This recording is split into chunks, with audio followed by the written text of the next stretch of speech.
إن كنتم تحبون الله فاتبعوني يحببكم الله ويغفر لكم ذنوبكم والله غفور رحيم.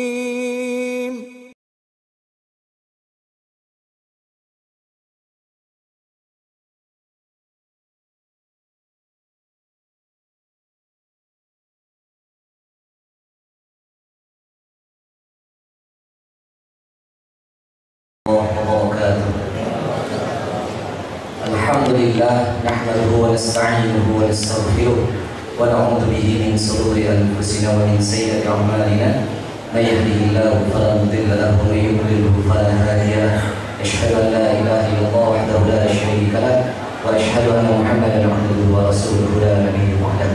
Allahumma shalli ala Muhammad wa ala ali Muhammad amma ba'd. Ya ayyuhalladzina amanu taqullaha wa qulu qawlan sadida yuslih lakum a'malakum wa yaghfir lakum dhunubakum wa may yuti'illah wa rasulahu faqad faza fawzan 'azima. Ayohal hadirin wal hadirat, Bapak Ibu rahimani wa rahimakumullah. Pada kesempatan sore hari ini insyaallah kajian kita bersama Dr. Fadilatul Syekh Dr. Faisal bin Abdul An-Amri. Beliau merupakan salah satu staf pengajar tetap Jamiatul Ulumul Qura bagian hadis insyaallah. Dan sedangkan yang imam kita adalah beliau calon profesor Dr. Al-Hadis yaitu Dr. Bandar bin Satra Al-Ziyaidi. Beliau adalah salah satu pengajar juga dari Jamiatul Ulumul Qura, dan mereka berdua Fadilatul Syekh ini merupakan bagian dari Kementerian Keagamaan Saudi di Makkah.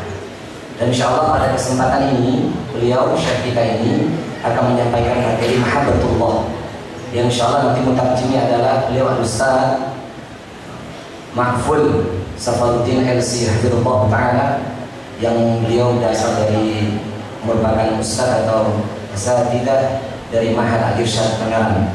Kepada Ustaz Mahful kami persilakan menjadi mutarjim pada kesempatan ini. Sekian dari kami, mudah-mudahan Bapak Ibu yang Allah bisa merapikan safnya.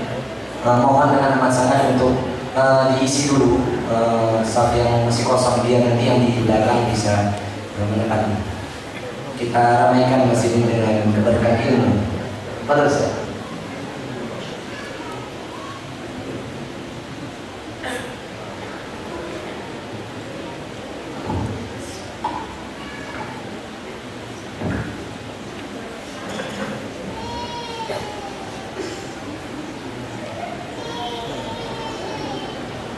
Assalamualaikum warahmatullahi wabarakatuh.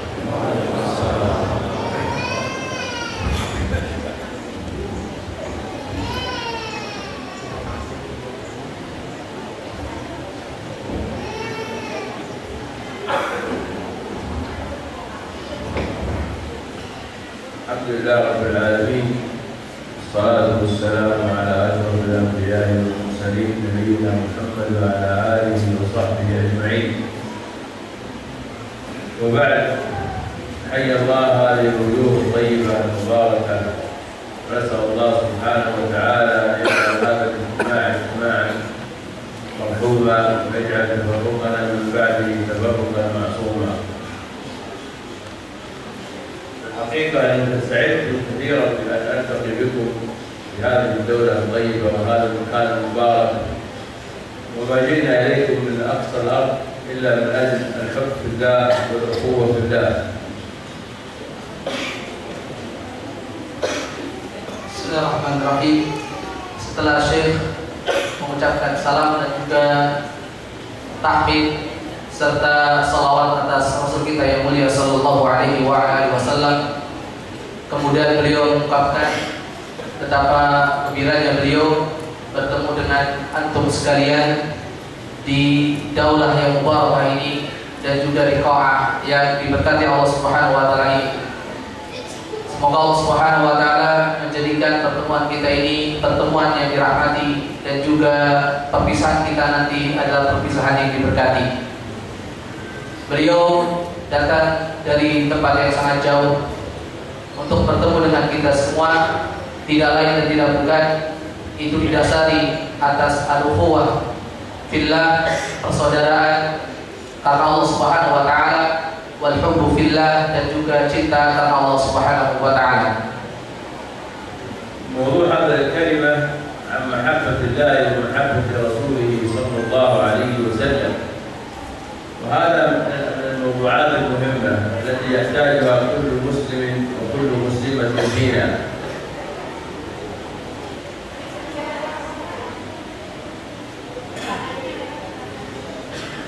Materi kita pada kesempatan sore hari ini berkaitan dengan mahabbatullah dan mahabbat Rasulullah sallallahu alaihi wasallam. Dan ini merupakan materi yang sangat penting yang dibutuhkan oleh setiap muslim dan juga muslimah. قال الله جل وعلا عن المؤمنين والذين آمنوا أشد حبا لله. وقال النبي صلى الله عليه وسلم ثلاثة من كن فيه وجد بهن حلاوة الإيمان: أن يكون الله ورسوله أحب إليه مما سواهما، وأن يحب المرء لا يحبه إلا لله، وأن يكره أن يعود في الكفر بعد إذ أنقذه الله منه كما يكره أن يقذف في النار. Allah Subhanahu wa taala berfirman berkaitan dengan orang-orang yang beriman, dan orang-orang yang beriman mereka lebih cinta kepada Allah Subhanahu wa taala dengan kecintaan yang sangat. Dan Rasul kita yang mulia sallallahu alaihi wasallam telah bersabda, ada 3 perkara yang barang siapa mendapatkan ketiga perkara ini, maka dia akan merasakan manisnya iman. Yang pertama, hendaknya Allah dan Rasulnya lebih dia cintai daripada selain keduanya. Yang kedua, hendaknya seseorang mencintai orang lain, tidak mencintainya kecuali hanya karena Allah Subhanahu wa taala. Dan yang ketiga, seseorang benci untuk kembali kepada kekufuran sebagaimana dia benci untuk dilemparkan ke dalam api neraka jahanam. ومحبة الله سبحانه وتعالى هي واحدة من 3 أصول تقوم عليها العبادة. الأصل الأول محبة الله، والأصل الثاني الخوف من الله، والأصل الثالث الرجاء فيما عند الله. Cinta kepada Allah Subhanahu wa taala merupakan satu di antara rukun-rukun ibadah yang 3. Karena ibadah itu akan berdiri di atas 3 fondasi. Yang pertama adalah al-hubbu, al-mahabbatu, rasa cinta kepada Allah Subhanahu wa taala. Kemudian yang kedua adalah ar-raja, al-khauf, yaitu takut kepada Allah Subhanahu wa taala. Dan yang ketiga adalah ar-raja, yaitu sikap harap terhadap Allah Subhanahu wa taala. فما معنى محبة الله سبحانه وتعالى ومحبة رسوله صلى الله عليه وسلم؟ هل هي فقط أن يقول الإنسان أنا أحب الله وأنا أحب رسوله صلى الله عليه وسلم، أما أن هناك أمور تترتب على هذه المحبة ينبغي علينا أن نعرفها؟ Apa itu makna cinta kepada Allah dan cinta kepada Rasulullah sallallahu alaihi wasallam? Apakah hanya sekedar cukup seorang mengatakan saya cinta Allah, saya cinta Rasulullah sallallahu alaihi wasallam, atau di sana ada beberapa konsekuensi yang harus diperhatikan dan juga diketahui oleh setiap muslim dan juga muslimah? فمحبة الله سبحانه وتعالى معناها تحقيق العبودية له، وذلك بأن لا يكون في قلب الإنسان أحد إلا الله، يمتلئ قلبه حبا لله. Cinta kepada Allah Subhanahu wa taala artinya seseorang merealisasikan penghambaan diri hanya kepada Allah Subhanahu wa taala. Dan hendaknya hati seorang manusia itu tidak ada di dalamnya kecuali hanya cinta kepada Allah Subhanahu wa taala. فإذا امتلأ القلب حبا لله خلا من حب غيره والتعلق به. Seandainya hati seorang manusia itu penuh dengan rasa cinta kepada Allah Subhanahu wa taala, maka dia akan kosong dari rasa cinta kepada selainnya. وهذا الحب يجعل الإنسان يسير في وفق ما يحبه الله ويرضاه. Dengan kecintaan ini, seorang hamba akan berjalan sesuai dengan apa yang dicintai oleh Allah Subhanahu wa taala. فإن من أحب شيئا من أحب أحدا أطاع أمره وترك نهيه حتى لا يسخطه ويغضبه. Karena barang siapa yang mengaku cinta kepada seseorang, pasti dia akan senantiasa mentaati apa yang menjadi perintahnya dan meninggalkan apa yang menjadi larangannya, sehingga dia tidak melaksanakan dan mengerjakan apa yang membuat orang tersebut marah dan murka kepadanya. فإذا كنت تزعم أنك تحب الله سبحانه وتعالى فلا بد أن تحقق هذه المحبة بأقوالك وأفعالك. Kalau seandainya Anda mengira dan juga menganggap diri Anda cinta kepada Allah Subhanahu wa taala, maka ini harus kita buktikan dengan ucapan dan juga perbuatan kita. فتكون أقوالك وأفعالك في وفق ما يحبه الله ويرضاه، وذلك باتباع أوامره سبحانه واجتناب نواهيه جل وعلا. Hendaknya setiap ucapan kita, perbuatan kita itu harus sesuai dengan apa yang disyariatkan Allah Subhanahu wa taala, dengan mengikuti apa yang Allah perintahkan dan juga meninggalkan apa yang Allah larang. وتظهر حقيقة هذه المحبة محبة الله سبحانه وتعالى عند الإنسان عندما يأتي تعارض بين ما يحب الله ويرضاه وبين ما تهواه النفس وترغبه. Rasa cinta seorang hamba kepada Allah Subhanahu wa taala akan bertampak ketika adanya pertentangan antara sesuatu yang Allah cintai dan sesuatu yang diingini oleh hawa nafsunya. فإذا وجدت نفسك تنقاد لما يحبه الله ويرضاه وتكره ما تهواه وتأباه لأن الله لا يحبه فعند ذلك فأنت محب لله حقا. Kalau seandainya diri kita ketika dalam pertentangan tersebut lebih mengedepankan apa yang Allah cintai dan apa yang Allah ridhai dan membenci apa yang Allah benci, berarti Anda telah berhasil merealisasikan rasa cinta Anda kepada Allah Subhanahu wa taala. ومثال ذلك لو جاءك أمر من الله بالإنفاق بإخراج الزكاة والصدقة على الفقراء والمحتاجين، والمسلم إذا سمع مثل هذا الأمر استجاب لأنه يحبه، لأن هذا الأمر يحبه الله، مع أن النفس تحب المال حبا جما.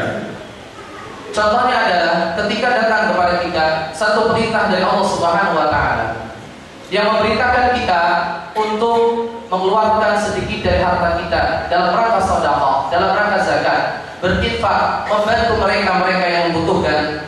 Maka sebagai seorang muslim yang mengaku dirinya cinta kepada Allah Subhanahu wa taala, maka dia akan taat atas perintah Allah Subhanahu wa taala ini dan tidak akan meninggalkan apa yang Allah perintahkan ini. Meskipun secara fitrah seorang manusia itu cinta terhadap hartanya. فالنفس مجبولة على حب المال، فإذا جاء أمر الله بإخراج المال فأطاعت النفس أمر الله وتركت ما تهواه فقد صدقت في محبتها لله. Jiwa manusia memang terfitrahkan untuk mencintai harta. Maka ketika datang kepada diri orang tersebut perintah Allah Subhanahu wa taala untuk berinfak, bersedekah, lalu dia mentaati apa yang menjadi perintah Allah dan meninggalkan apa yang menjadi keinginan hawa nafsunya, berarti dia telah mencintai Allah Subhanahu wa taala dengan sebenarnya. وقد ضرب الصحابة رضي الله عنهم أعظم الأمثلة على ذلك.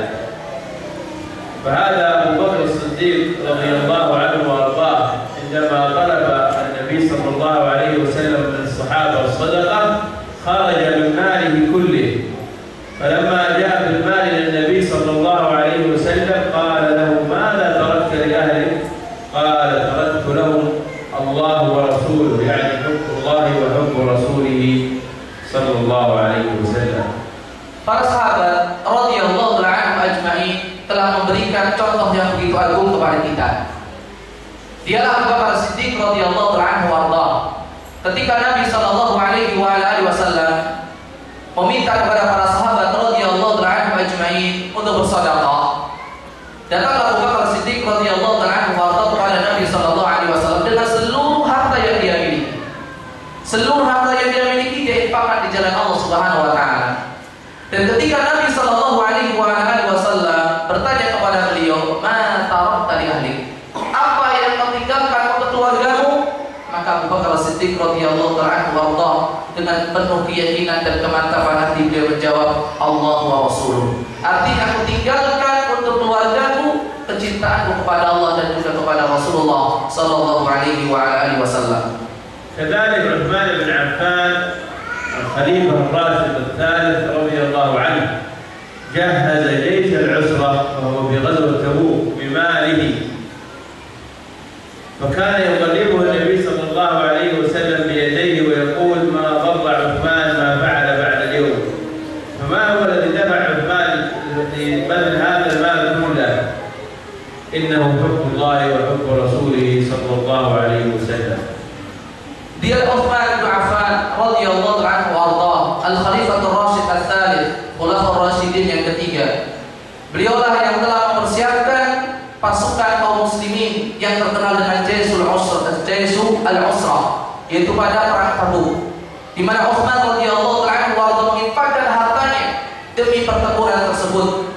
Sampai Rasulullah sallallahu alaihi wasallam bersabda berkaitan dengan beliau, "Ma dharra Utsman ma fa'ala ba'da al-yawm." Tidak ada satupun yang memberikan madarat kepada Utsman apa yang dia lakukan setelah hari ini, setelah dia menginfakkan hartanya di jalan Allah Subhanahu wa taala. Pertanyaannya adalah, apa yang mendasari dan mendorong Utsman bin Affan radhiyallahu anhu warḍah melakukan itu semuanya? Tidak lain dan tidak bukan kecintaan kepada Allah dan kecintaan kepada Rasulullah sallallahu alaihi wasallam. مع أن المال من أكثر الأمور التي تتعلق بها النفوس حبا وتمسكا، ومع ذلك الذين يحبون الله حبا حقيقيا يقدمون محبة الله على هذا المحبوب إلى أنفسهم، في سواء بالصدقة أو بالزكاة أو بالبذل بأوجه الخير أو في بناء المساجد أو في غيرها من المشاريع التي تقربهم إلى الله سبحانه وتعالى. Meskipun harta adalah sesuatu yang paling dicintai oleh jiwa manusia, akan tetapi seorang yang mampu cinta kepada Allah Subhanahu wa taala dengan kecintaan yang sebenarnya, maka dia akan lebih mengedepankan cintanya kepada Allah Subhanahu wa taala dari kecintaannya kepada harta benda tersebut. Maka dia gunakan harta yang dia miliki untuk segala bentuk amal kebaikan, untuk membantu mereka yang membutuhkan, untuk berinfak di jalan Allah Subhanahu wa taala, untuk membangun masjid, untuk kegiatan-kegiatan sosial yang lainnya, yang semuanya itu dalam rangka mendekatkan diri kepada Allah Subhanahu wa taala. كذلك في سائر الأوامر الشرعية التي أمر الله بها من الصلاة والصيام والحج كلها عبادات تحتاج من الإنسان إلى تضحية وإلى بذل وإلى صبر، خاصة في الحج إلى بيت الله الحرام. بعض الناس قد يكون عنده المال والقدرة ومع ذلك يؤخر الحج، يعني من باب الزهد في الحج والتكاسل. Demikian juga syariat-syariat Islam yang lainnya seperti salat, puasa, dan juga haji. Itu semua membutuhkan pengorbanan. Itu semua membutuhkan kesabaran. Wabil khusus ibadah haji. Terkadang sebagian orang sudah memiliki bekal harta yang cukup untuk melaksanakan ibadah haji. Akan tetapi karena mungkin kecintaannya kepada harta tersebut melebihi kecintaannya kepada Allah Subhanahu wa taala, sehingga dia mengakhirkan haji tersebut. Dia bermalas-malas untuk melaksanakan syariat Allah Subhanahu wa taala yang satu ini. فالإنسان الذي عنده محبة الله مقدمة على كل شيء فإذا يجتهد ويبذل ما يستطيع في سبيل تحقيق الأوامر الشرعية التي أمر الله بها سواء بسواء. Maka seseorang yang menganggap dirinya dan mengakui dirinya bahwasanya dia cinta kepada Allah Subhanahu wa taala, maka dia harus siap untuk mengorbankan segala apa yang dimiliki, untuk bersabar di dalam menjalankan apa yang menjadi perintah Allah Subhanahu wa taala, dan apa yang menjadi dan meninggalkan apa yang menjadi larangan Allah Subhanahu wa taala. فذلك من الدلائل الصادقة على حب الله جل وعلا الاستجابة لنداء الصلاة، خاصة في صلاة الفجر، حينما يكون الإنسان في غسق الليل أو في شدة النوم ثم يسمع النداء فيتعارض معه حب النوم والدعة والكسل مع حب الله جل وعلا بالاستجابة لنداء الصلاة. Termasuk salah satu bukti akan kecintaan seorang hamba kepada Allah Subhanahu wa taala adalah bagaimana seorang hamba mendatangi panggilan Allah Subhanahu wa taala untuk melaksanakan salat. Terkhusus adalah salat subuh, di mana seseorang sedang mengalami kenikmatan di dalam tidurnya karena kelelahan ataupun kecapean. Disinilah terjadi pertentangan antara pergi ke masjid mengerjakan salat subuh sebagai bentuk kecintaan kepada Allah Subhanahu wa taala atau melanjutkan mimpi indahnya, melanjutkan tidur nyenyaknya. Dan disinilah seorang hamba dituntut untuk mengedepankan kecintaan kepada Allah Subhanahu wa taala dari apa yang dia senangi berubah melanjutkan tidurnya tadi. فإذا كانت محبة الله عنده مقدمة يترك النوم والكسل ويقوم ويتوضأ ويصلي ويخرج إلى الصلاة في بيوت الله. Kalau seandainya hamba tadi lebih mengedepankan cintanya kepada Allah Subhanahu wa taala, maka dia akan bergegas bangun dan tidur, meninggalkan rasa malas. Dia langsung pergi untuk berwudu, keluar dari rumahnya menuju kepada masjid Allah Subhanahu wa taala untuk menjalankan salat subuh secara berjamaah. كذلك فيما نهى الله سبحانه وتعالى عنه من المحرمات وهي كثيرة. لو أخذنا المال مثلا فالله نهى عن أكل الربا وعن الرشوة، فقد يحتاج الإنسان إلى المال وإلى القرض من البنك، فيأتيه الشيطان ويزين له أن يأخذ من البنك بالربا. وإن كان يحب الله حبا حقيقيا ويعلم أن الله حرم الربا وأن الله يمحق الربا فإنه يترك أخذ الربا مع حاجته إليه حبا في الله سبحانه وتعالى واستجابة لأمره. Demikian juga salah satu bukti kecintaan seorang hamba kepada Allah Subhanahu wa taala adalah seorang hamba siap untuk meninggalkan segala apa yang Allah larang dari perkara-perkara yang diharamkan Allah Subhanahu wa taala. Dalam masalah harta misalkan, Allah Subhanahu wa taala mengharamkan riba, mengharamkan suap. Terkadang sebagian orang membutuhkan kepada harta dan butuh untuk meminjam uang. Maka datanglah setan merayu dan juga menggoda orang tersebut untuk pinjam uang dari bank dengan riba. Apabila orang tersebut betul-betul mencintai Allah Subhanahu wa taala dan dia tahu bahwasanya riba itu diharamkan Allah Subhanahu wa taala dan bahwasanya riba itu barokahnya tercabut oleh Allah Subhanahu wa taala, maka dia tidak akan berani mengambil pinjaman itu dari bank. Dia tidak akan mau untuk pinjam kepada bank sebagai bentuk kecintaan kepada Allah Subhanahu wa taala dan sebagai bentuk melaksanakan apa yang Allah perintahkan dan meninggalkan apa yang Allah larang.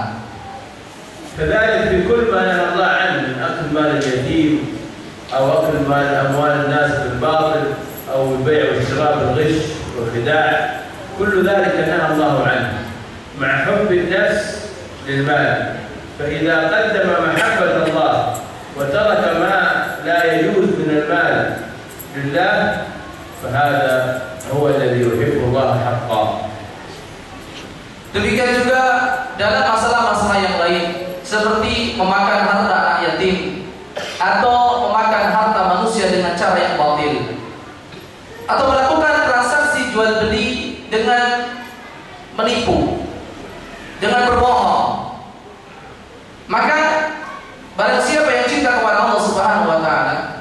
meskipun dia mencintai harta tersebut.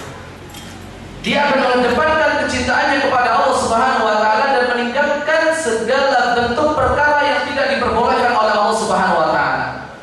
Apabila seseorang sudah bisa merealisasikan hal tersebut, maka dialah orang yang betul-betul cinta kepada Allah Subhanahu wa taala.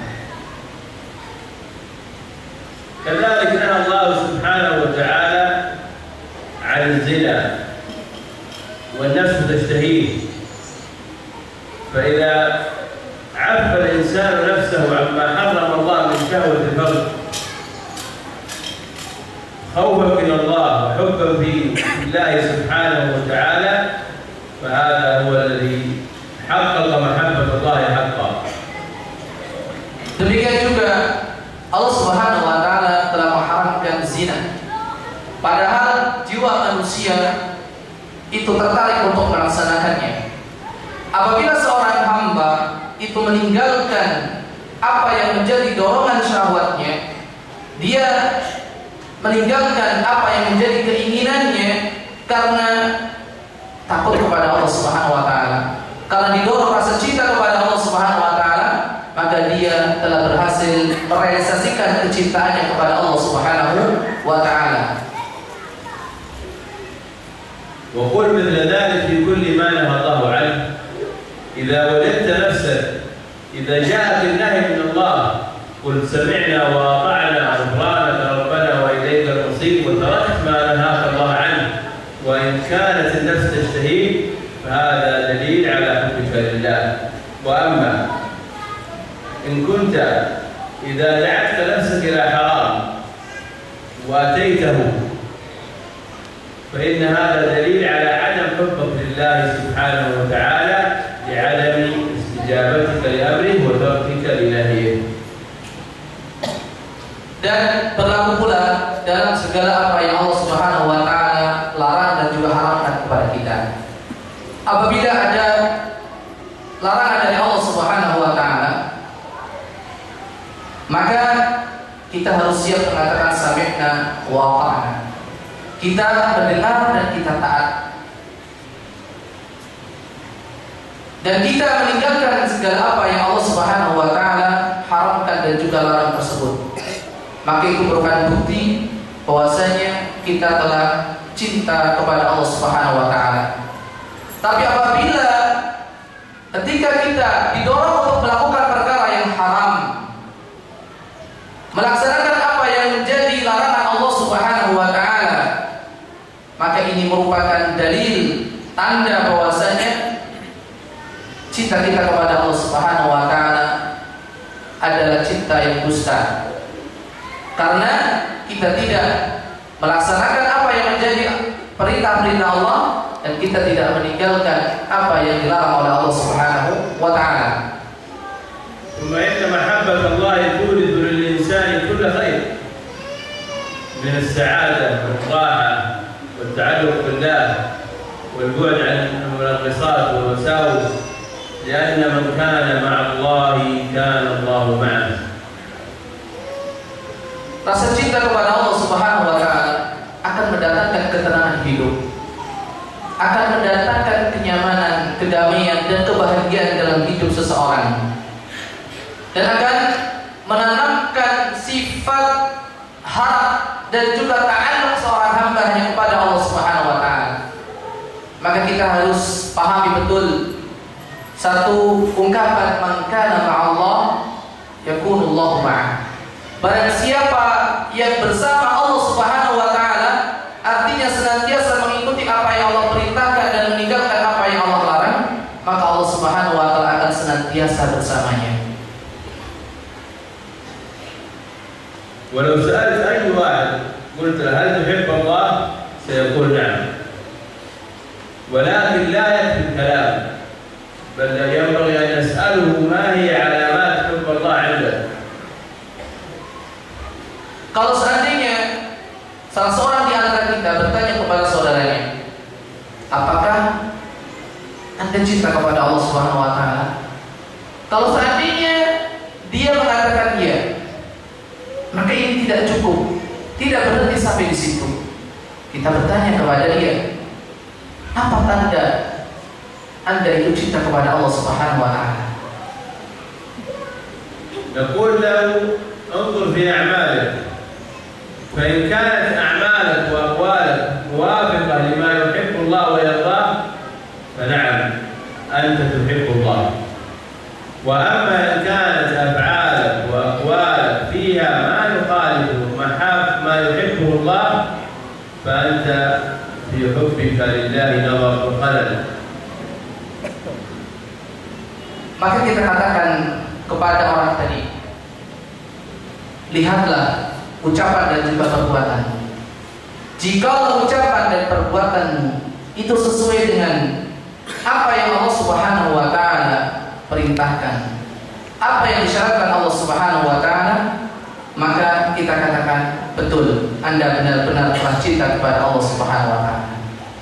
Tapi kalau sebaliknya, ternyata ucapan dan perbuatan orang tersebut itu bertentangan dengan apa yang Allah Subhanahu wa taala syariatkan, maka kita katakan kepada orang tersebut, sesungguhnya cintamu kepada Allah Subhanahu wa taala itu perlu ditinjau ulang.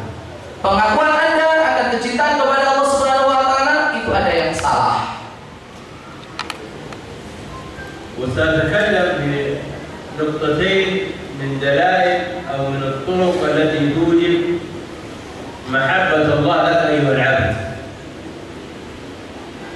Syekh Hafizahullah Ta'ala akan menyebutkan dua jalan yang bisa dilalui oleh seorang hamba untuk meraih cinta Allah Subhanahu wa taala kepadanya. أما الأول فهو اتباع سنة النبي صلى الله عليه وسلم واقتفاء أثره. Yang pertama, agar seorang hamba meraih cinta Allah Subhanahu wa taala adalah mengikuti sunnah Rasulullah sallallahu alaihi wasallam dan senantiasa mengikuti apa yang menjadi athar beliau sallallahu alaihi wasallam. قال الله قل إن كنتم تحبون الله فاتبعوني يحببكم الله. Allah Subhanahu wa taala berfirman, "Qul in kuntum tuhibbunallah fattabi'uni yuhibbukumullah." Katakanlah ya Muhammad kepada mereka, jikalau kalian benar-benar cinta kepada Allah, fattabi'uni, maka ikutilah aku. Ikutilah Rasulullah sallallahu alaihi wasallam. Apa balasannya? Yuhibbukumullah. Niscaya Allah akan mencintai kalian. فإذا رأيت الإنسان متبعا لأثر الرسول صلى الله عليه وسلم حريصا على سنته فاعلم أنه من الصادقين في محبة الله وأنه إن شاء الله من أحباب الله.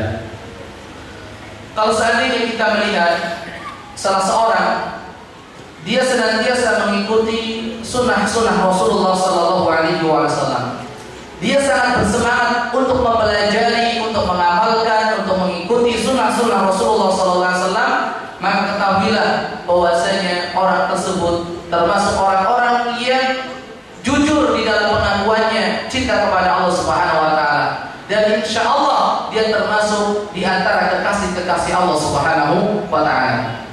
فلا يمكن أن تتحقق محبة الله إلا بمحبة رسوله صلى الله عليه وسلم، ولا يمكن أن تتحقق محبة الرسول صلى الله عليه وسلم إلا باتباع سنته عليه أفضل الصلاة وأتم التسليم.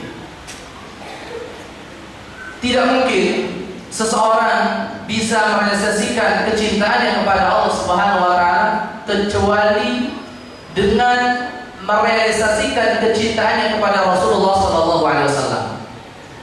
Dan tidak mungkin seseorang bisa merealisasikan kecintaannya kepada Rasulullah Sallallahu Alaihi Wasallam kecuali dengan cara dia mengikuti sunnah-sunnah Rasulullah Sallallahu Alaihi Wasallam. وقد قال عليه أفضل الصلاة وأتم التسليم: لا يؤمن أحدكم حتى أكون أحب إليه من ماله وولده ونفسه والناس أجمعين. Rasulullah Shallallahu Alaihi Wasallam telah bersabda, tidak sempurna keimanan salah seorang di antara kalian sehingga aku Rasulullah Shallallahu Alaihi Wasallam lebih dia cintai daripada dirinya, hartanya, orang tuanya, anaknya dan juga seluruh manusia. اتباع النبي صلى الله عليه وسلم الذي هو دليل محبته يكون بالانتساء بأثره في العبادات وفي الأخلاق وفي السلوك وفي كل جوانب الحياة.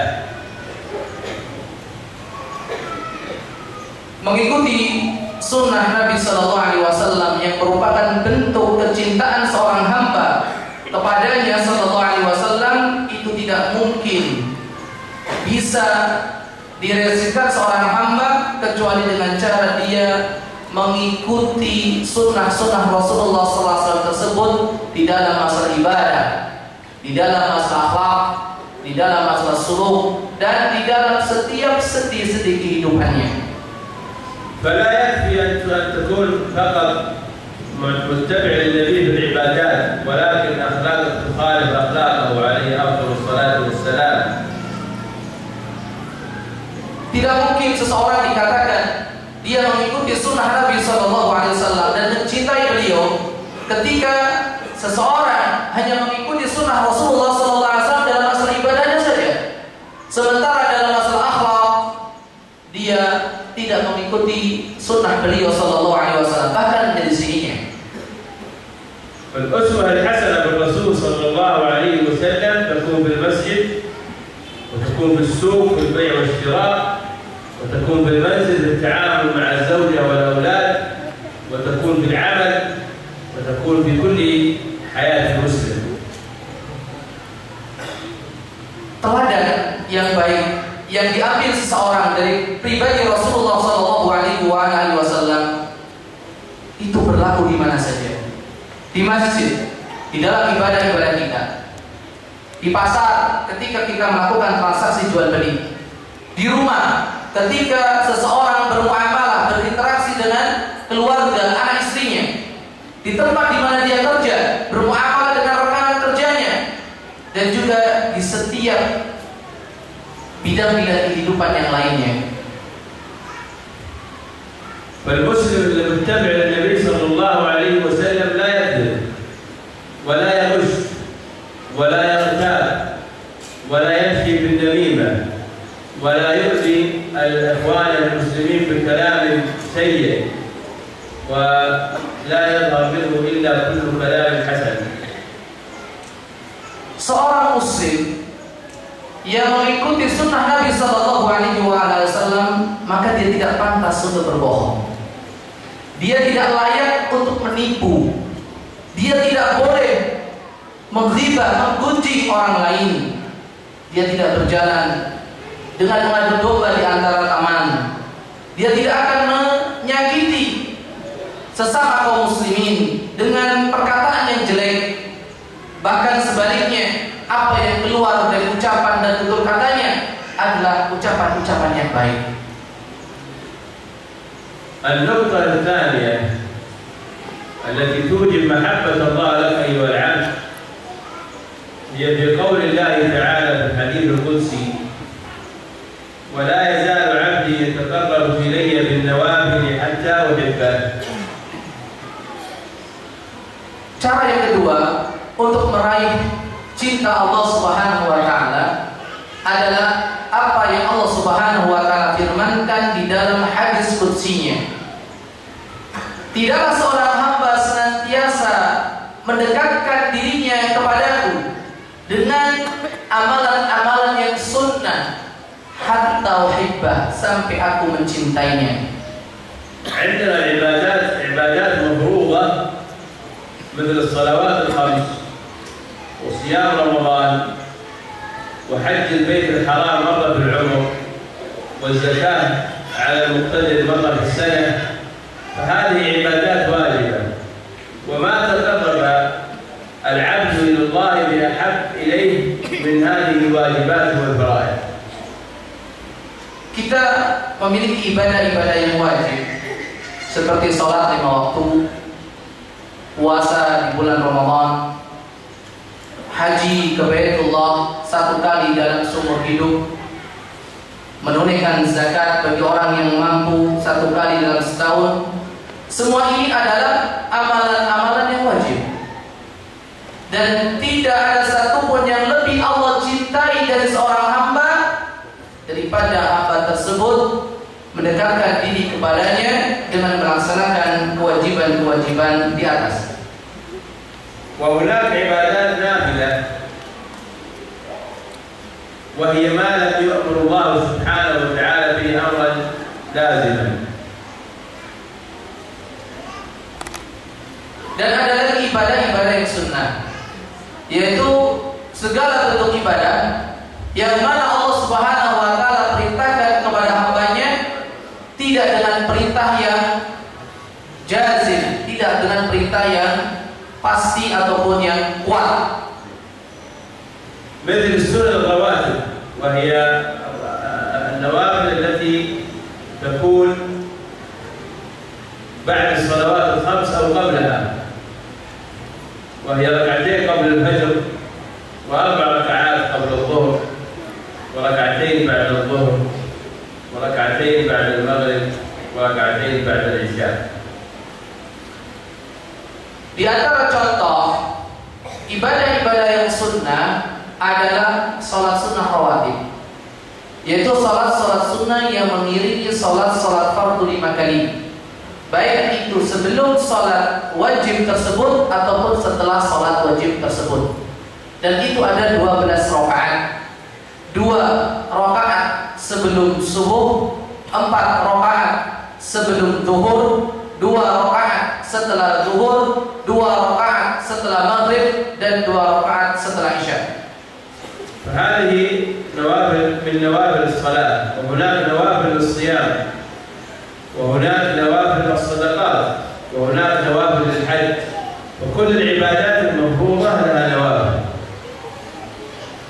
Ini sebagian contoh dari ibadah-ibadah yang sunnah yang berkaitan dengan salat. Masih ada lagi ibadah-ibadah sunnah yang berkaitan dengan puasa, ada puasa sunnah. Ada ibadah-ibadah sunnah yang berkaitan dengan zakat, sedekah. Ada ibadah sunnah yang berkaitan dengan haji. Setiap ibadah yang wajib, maka di situ ada ibadah yang sunnah. فهذه النوافل وغيرها مثل الضحى، ركعتي الضحى والوتر، وكثرة ذكر الله، وقراءة القرآن، والإحسان إلى الناس، والتبسم في وجه أخيك، والكلمة الطيبة، هذه اسمها نوافل. الإكثار منها يوجب محبة الله لك أيها الناس.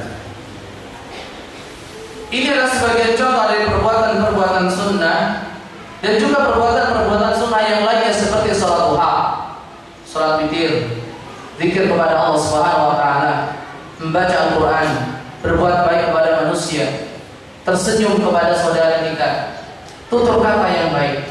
Semua ini adalah perbuatan-perbuatan sunnah yang barang siapa memperbanyak perbuatan-perbuatan sunnah tersebut, maka itu akan mengantarkan diri seorang hamba untuk menggapai cinta Allah Subhanahu wa taala. فإذا وجدت الإنسان يكثر من هذه النوافل ويحافظ عليها ويحرص عليها، فاعلم أن هذا دليل على محبة الله له وحبه هو لله سبحانه وتعالى. Apabila kita mendapatkan salah seorang di antara kita ternyata dia rajin untuk melaksanakan ibadah-ibadah sunnah, dia bersemangat untuk melaksanakan ibadah-ibadah sunnah dan menjaganya, maka ini merupakan bukti dan tanda bahwasanya Allah cinta kepadanya dan dia pun cinta kepada Allah Subhanahu wa taala. هذا بعض ما أحببت أن نتكلم به في هذا الموضوع، وإن كان في أسئلة نسمع 3 أسئلة وبعدين نترك الشيخ بندر له مجال يتكلم فيها أيضا بما يفتح الله عليه فيما تبقى من الوقت، وجزاكم الله خير. Inilah yang bisa beliau sampaikan Jazakallahu khairan jazaa kepada kita yang berkaitan dengan materi mahabbatullah. Dan kalau memang ada pertanyaan, beliau mempersilahkan 3 pertanyaan disampaikan kepada beliau. Kemudian setelah ini beliau memberikan waktunya kepada Syekh Bandar untuk menyampaikan sedikit dari apa yang ingin beliau sampaikan apabila waktu masih tersisa. Oleh karena itu kepada jamaah yang ingin memberikan pertanyaan, kami persilakan. Fadhilul masykur. Gak apa-apa pakai bahasa Indonesia, nanti kami yang menerjemahkan, kami sampaikan kepada Syekh. Kalau memang bertanya langsung.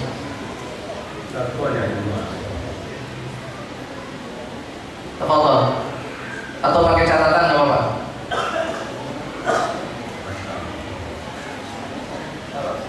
Wajah Syekh. Isbat. Mau tanya? Ya. Betul. Bisa maju Pak, biar terdengar suaranya dengan baik.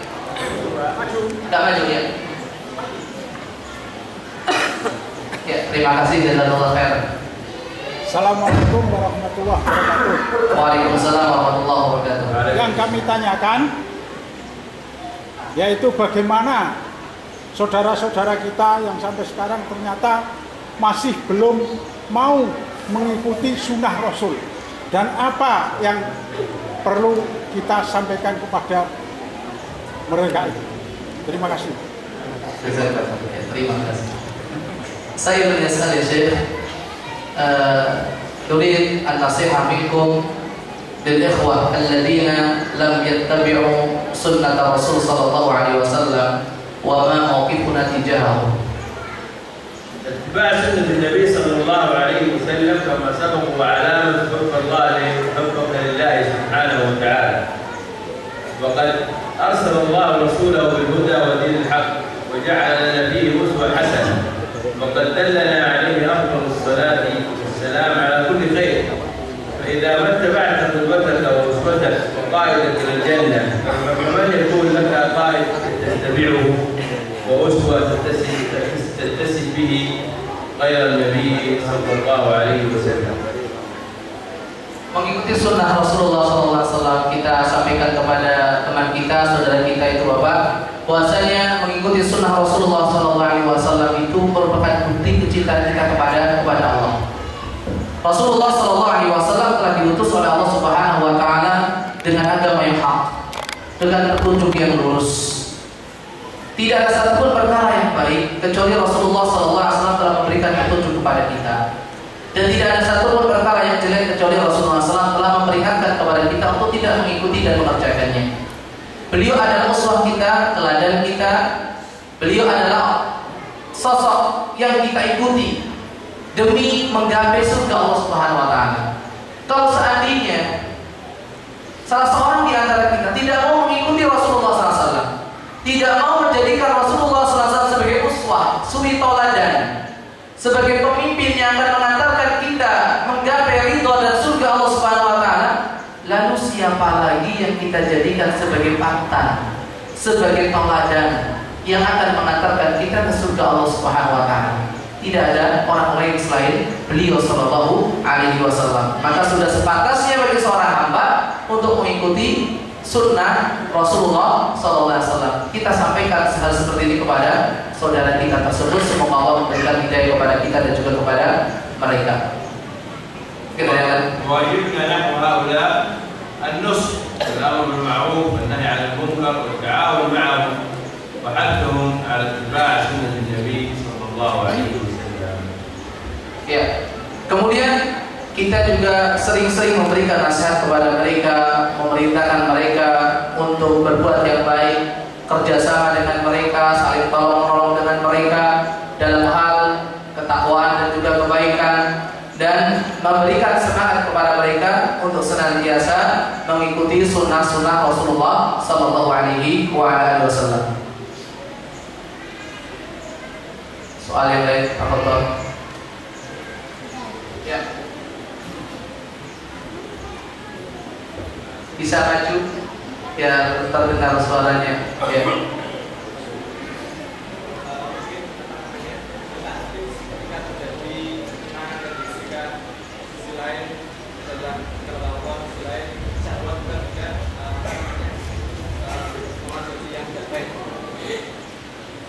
Nah, saya Syekh, ma hiya at-tariqah al-muthla 'inda wujud at-ta'arud baina mahabbatillah wa mahabbatin nafs. الطريقة المثلى تقديم محبة الله على محبة النفس كما سبق الكلام عليها. فعندما ينظر الإنسان إلى أن محبة الله هي الخير وهي الأجر، وتقديم محبة الله فيها ثواب كبير عند الله سبحانه وتعالى والتوفيق للخير في الدنيا والآخرة، فإنه يؤثر محبة الله على محبة النفس والشهوة التي تزول وتنتهي بانتهاء هذه الشهوة. Sebagaimana yang dijelaskan oleh Syekh di muka hafizahullah ta'ala wa ra'ah wa saddada khutam, bahwasanya kita ketika terjadi pertentangan seperti itu, sudah jelas kita harus mengedepankan apa yang dicintai Allah Subhanahu wa taala daripada apa yang diingini oleh nafsu dan juga jiwa kita. Bagaimana demikian bisa kita lakukan? Yaitu dengan memperhatikan dan mengetahui serta memahami bahwa dengan mengedepankan apa yang Allah Subhanahu wa taala cintai, maka kita akan mendapatkan segala bentuk kebaikan. Kita akan mendapatkan pahala di sisi Allah Subhanahu wa taala. Kita akan mendapatkan balasan yang baik di sisi Allah Subhanahu wa taala. Allah akan memberikan taufik kepada kita untuk meraih kebaikan dunia dan akhirat. Tapi sebaliknya, kalau seandainya kita lebih mengedepankan apa yang menjadi keinginan nafsu dan juga jiwa kita, ingatlah bahwasanya apa yang kita dapatkan nantinya, kenikmatan itu adalah kenikmatan yang fana, yang akan hilang dan juga sirna dalam waktu yang tidak lama. Itulah yang harus kita tanamkan dalam diri kita.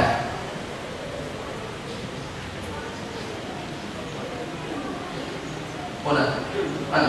Hah? Yang mana? Nomor 1 sudah dijawab. Ini dulu ya, tak baca ya. Ya, pertanyaan minta nasihat mengapa dalam menjalankan ibadah ini terasa berat, padahal saya mengetahui keutamaan ibadah-ibadah tersebut dan balasan-balasannya juga adalah surga. Jazakumullahu khairan. Saya ingin sekali Syekh nurid minkum an-nasihah wa tawsiyah fi mas'alati syakhsun yaqumu bi ibadatillah subhanahu wa ta'ala bi thiqah. Taqilun alaihi an ya'budu Allah subhanahu wa ta'ala ma'annahu ya'lam fadailu tilkal ibadah wa ya'lam anna thawaba tilkal ibadah huwal jannah. عليه إكثار من الاستغفار، صدقة، توبة إلى الله سبحانه وتعالى، فإن النفس إذا ثقلت عن العبادة هذه علامة كثرة الذنوب والمعاصي، فيتوب إلى الله ويقلع عن المعاصي ويستكثر من الاستغفار والصدقة وأعمال البر والخير ويجاهد نفسه ويصبر حتى يفتح الله سبحانه وتعالى عليه ويعينه. Iya.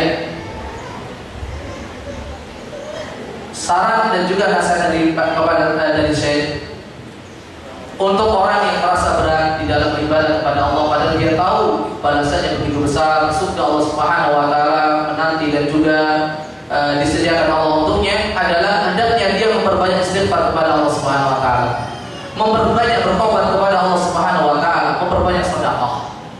Karena ketahuilah bahwa perasaan berat di dalam menjalankan ibadah kepada Allah Subhanahu wa taala itu merupakan tanda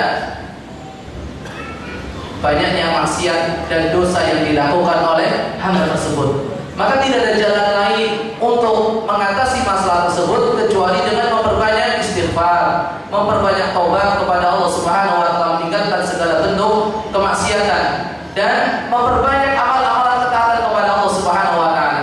Dia harus berkorban, dia harus berjuang sekuat tenaga, sabar di dalam melaksanakan itu semuanya.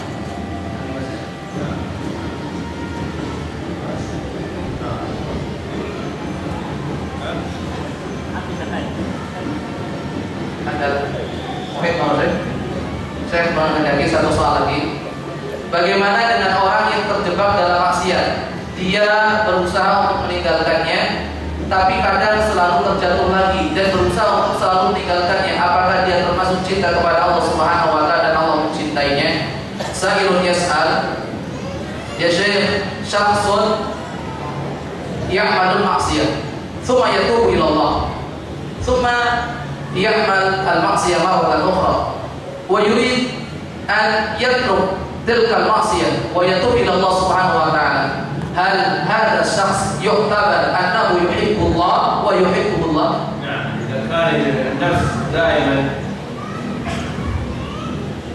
تكبر وتذبر، فإذا ولد الإنسان من نفسه هذا الأمر، وهو أن كلما عصى تاب، هذا علامة خير إن شاء الله، ويجاهد نفسه ويجتهد لأنه لا يعود. نسأل الله أن يتوب علينا وعليه وعلى جميع المسلمين. Untuk menjawab pertanyaan ini, Syekh hafizahullah ta'ala wa ra'ah wa saddada khutah, ini adalah sesuatu yang sering terjadi kepada diri seorang hamba. Yang namanya jiwa manusia pasti tukbil wa tudbil. Dia akan menjalankan ketaatan, terkadang juga terjatuh, terpleset melaksanakan kemaksiatan kepada Allah Subhanahu wa taala. Apabila seorang hamba dia bermaksiat kepada Allah, kemudian dia segera bertobat, ternyata terjatuh lagi ke dalam kemaksiatan, dia bertobat lagi kepada Allah Subhanahu wa taala, maka dia termasuk orang yang mencintai Allah Subhanahu wa taala karena dia tidak terus-menerus dalam kemaksiatannya. Dia sadar terus bertobat. Kullu ma'asata, setiap kali dia bermaksiat, dia bertobat. Setiap kali dia bermaksiat, dia bertobat. Ini merupakan tanda kebaikan yang Allah berikan kepadanya. Akan tetapi dia harus berusaha sekuat tenaga, berjuang melawan hawa nafsunya, bersabar untuk meninggalkan kemaksiatan kepada Allah dan juga menjalankan apa yang menjadi perintah-perintah Allah Subhanahu wa taala. Semoga Allah Subhanahu wa taala memberikan ampunan, maghfirah kepada kita atas segala dosa yang telah kita lakukan, dan Allah Subhanahu wa taala berkenan menerima tobat-tobat kita semuanya. Jazakumullah khair ala al-istima' wa yukmil ma'akum Syekh insyaallah taqabbal Allah. وصلى الله وسلم وبارك على نبينا محمد وعلى اله وصحبه وسلم.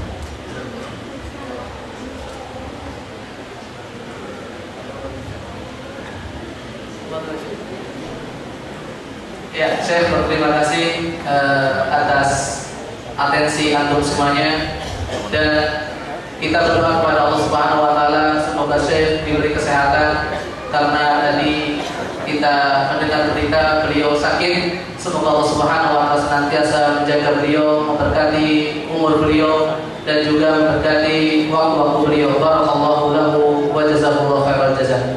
Wa bi fadilati Syekh Bandar hafizahullah taala falyatafaddal mashkuran.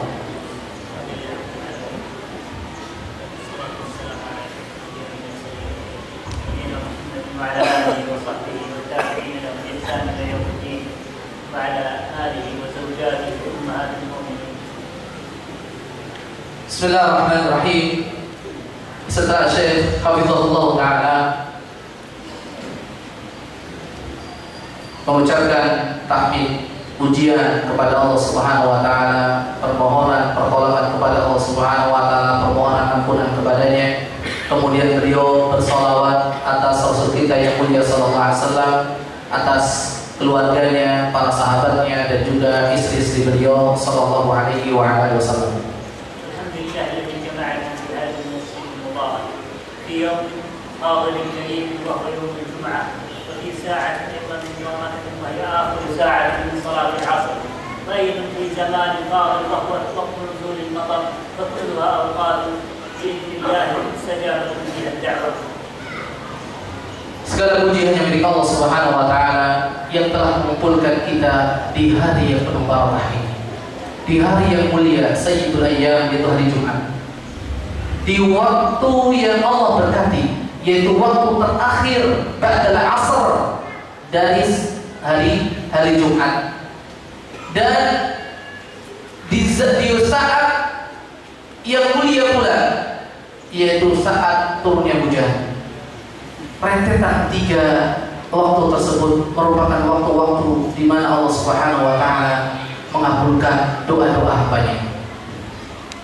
وأشهد أولا أشهد الله عز وجل على محبتكم بالله، والله ما جئنا إلا من مسافة بعيدة وقد تعدينا وصابتنا مشقة كان آخرها الدكتور فيصل وقد كان في المستشفى إلى قبيل صلاة الجمعة، وجينا هنا مع المشقة إلا لاجتماع بكم ومحبتكم لا سيما في هذا المسجد الرجل الكبير المسن الذي له حق علينا، وأيضا أخواتنا النساء ونحن مقصرون في حق والدعوة بالنساء خاصة.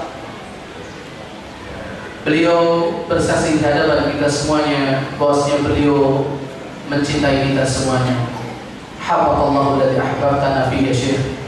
Dan beliau mengungkapkan beliau datang dari tempat yang jauh, perjalanan yang begitu panjang, rasa capek dan penat beliau lalui, datang untuk berjumpa dengan kita semuanya. Itu tidak lain dan tidak bukan bukti kecintaan beliau kepada kita semuanya. Dan beliau menceritakan bahwa beliau Syekh Dr. Faisal barusan tadi pagi beliau sakit sampai dibawa ke rumah sakit, dan beliau baru merasa sehat sebelum Jumat tadi, sehingga walillahil hamdu wal minna, segala puji hanya milik Rabbul Izzah. Allah Subhanahu wa taala berkenan mempertemukan kita bersama beliau di tempat ini. Semoga Allah Subhanahu wa taala memberikan kesembuhan dan juga kesehatan kepada beliau berdua beserta rombongan. Dan beliau katakan bahwasanya beliau lakukan ini semua sebagai bentuk merealisasikan hak ukhuwah. Maka beliau sangat senang ketika bertemu dengan kita semuanya dan juga kepada dengan ibu-ibu semuanya, dan beliau merasa bahwasanya beliau belum bisa menyampaikan dan juga memberikan sesuatu secara maksimal kepada kita, wabil khusus untuk memberikan sesuatu yang bermanfaat dan berharga bagi para ummahat dan juga akhwat. وأجاب عن محبة الله، وأيضا أشار إلى محبة النبي صلى الله عليه وسلم. لكن هنا أنا سأقتصر على بعض الإضافات لعل الله عز وجل ينفع بها فيما يخص محبة النبي صلى الله عليه وسلم، لأنها مهمة لا خاصة للعالم كله وللمسلمين خاصة. Beliau Fadilatul Syekh Dr. Faisal hafizahullah wa ra'ah wa syafa'ah telah panjang lebar menjelaskan kepada kita tentang materi mahabbatullah, dan beliau sedikit menyinggung tentang mahabbat Rasul sallallahu alaihi wasallam. Maka Syekh hafizahullah taala di sini ingin sedikit memberikan tambahan khususnya berkaitan dengan poin-poin yang berhubungan dengan mahabbat Rasul sallallahu alaihi wasallam, karena ini merupakan materi yang sangat diperlukan pada zaman kita sekarang ini, bukan hanya untuk kaum muslimin tapi juga untuk seluruh umat manusia. وقبل أن نبدأ بها في بعض الكلمات اليسيرة التي أسأل الله أن ينفع بها، فإني أتيح الفرصة للأسئلة.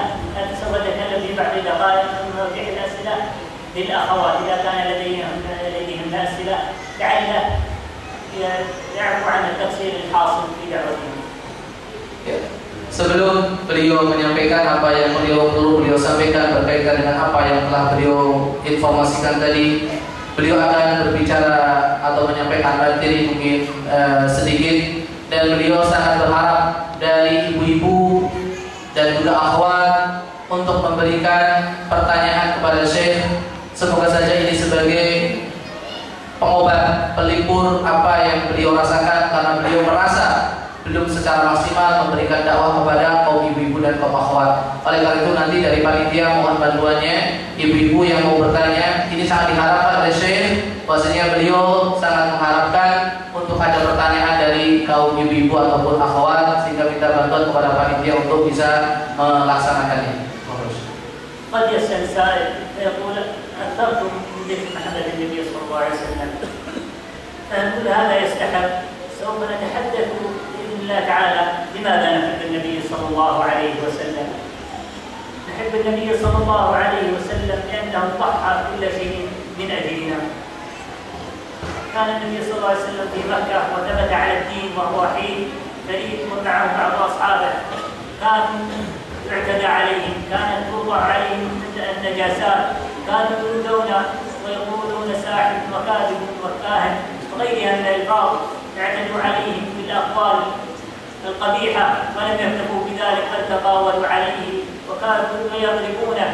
ثم لما اشتد عذابهم عليه فضل النبي صلى الله عليه وسلم من مكة إلى المدينة لم يكن النبي صلى الله عليه وسلم ويهرب من أجل النجاة بنفسه، لا والله، إنما لأجل أن يوصل لنا هذا الدين، من أجل أن تكون أنت أخي المسلم مسلما، أن تكون مسلما، ولأجل بقاء هذا الدين باقيا إلى يوم القيامة.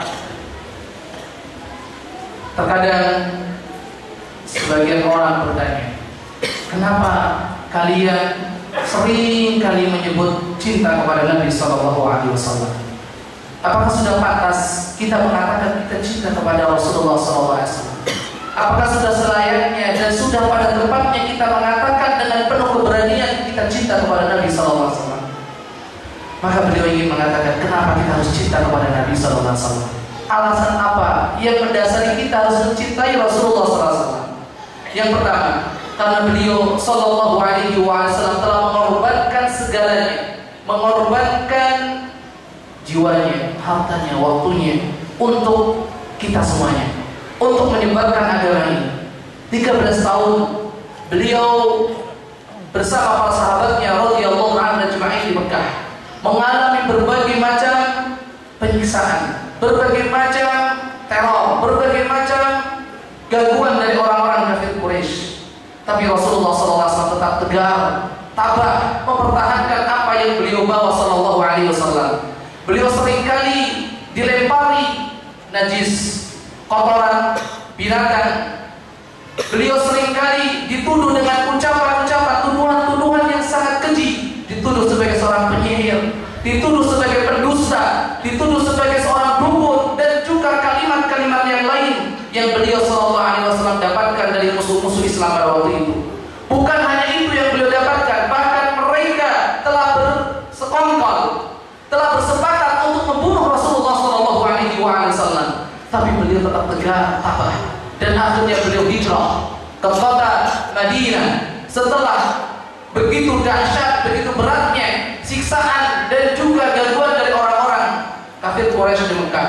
Beliau akhirnya pergi ke Madinah untuk berhijrah. Bukan berarti beliau itu lari untuk menyelamatkan diri beliau sendiri, tidak.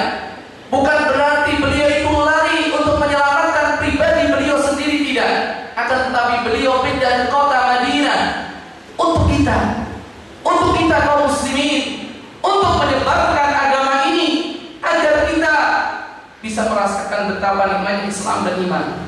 Beliau mengorbankan itu semuanya demi kita, agar kita menjadi mukmin, agar kita mengenyam betapa indahnya dan juga nikmatnya iman yang Allah Subhanahu wa taala turunkan kepada umat manusia.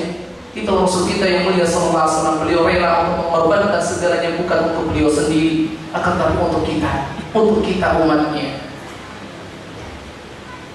هاجر النبي صلى الله عليه وسلم من مكة إلى المدينة، هاجر من أعداء الله الذين كانوا في مكة إلى أعداء أشد وأبغض إلى الله من هؤلاء المشركين، فكان بجواره في المدينة مع أنه كان طيبا معهم ومصالحا لهم وهم اليهود، وكانوا أشد عداوة وبغضاء للنبي صلى الله عليه وسلم. خانوا ونقضوا العهود وصالحوا أعداءهم من المشركين لأجل الغدر به صلى الله عليه وسلم. بل لم يكتفوا بذلك، لما نصر الله عز وجل النبي صلى الله عليه وسلم في بعض غزواته خافوا هؤلاء اليهود فدخلوا فأظهروا الإسلام ودخلوا فيه، لكنهم بدأوا يدسون الخبث وينشرونه بين المسلمين فأذاعوا، فقذفوا النبي صلى الله عليه وسلم في عرضه في أمنا عائشة رضي الله تعالى عنها ليتوصلوا بذلك إلى الطعن فيه صلى الله عليه وسلم. Setelah beliau Sallallahu Alaihi Wasallam hijrah ke kota Madinah, bukan berarti gangguan, rintangan itu berhenti sampai di situ. Beliau lari dari siksaan musuh-musuh Allah Subhanahu wa taala, yaitu orang-orang musyrikun Mekah, untuk menghadapi musuh-musuh Allah Subhanahu wa taala yang lebih dahsyat daripada itu. Padahal Rasulullah sallallahu alaihi wasallam bermuamalah dengan muamalah yang baik terhadap mereka. Rasulullah sallallahu alaihi wasallam telah memberikan ataupun melakukan perdamaian dengan mereka. Tapi mereka tetap saja berusaha dan berupaya untuk memojokkan Rasulullah sallallahu alaihi wasallam dan juga para sahabatnya. mereka tidak lain dan tidak bukan adalah Yahud, satu kaum yang sangat keras kebencian dan permusuhannya terhadap kaum muslimin. Mereka mengkhianati perjanjian yang mereka lakukan bersama Rasulullah SAW. Mereka merusak perjanjian dengan Rasulullah SAW. Bahkan mereka berkoalisi bahu-membahu dengan orang-orang kafir Quraisy untuk menghancurkan Rasulullah SAW dan juga para sahabatnya di kota Madinah. Setelah Allah Subhanahu wa taala memberikan kemenangan kepada kaum muslimin di berbagai peperangan yang mereka jalani, mereka takut kalau nanti mereka menjadi sasaran berikutnya. Maka akhirnya sebagian mereka pun berpura-pura masuk Islam untuk menghancurkan Islam dari dalam.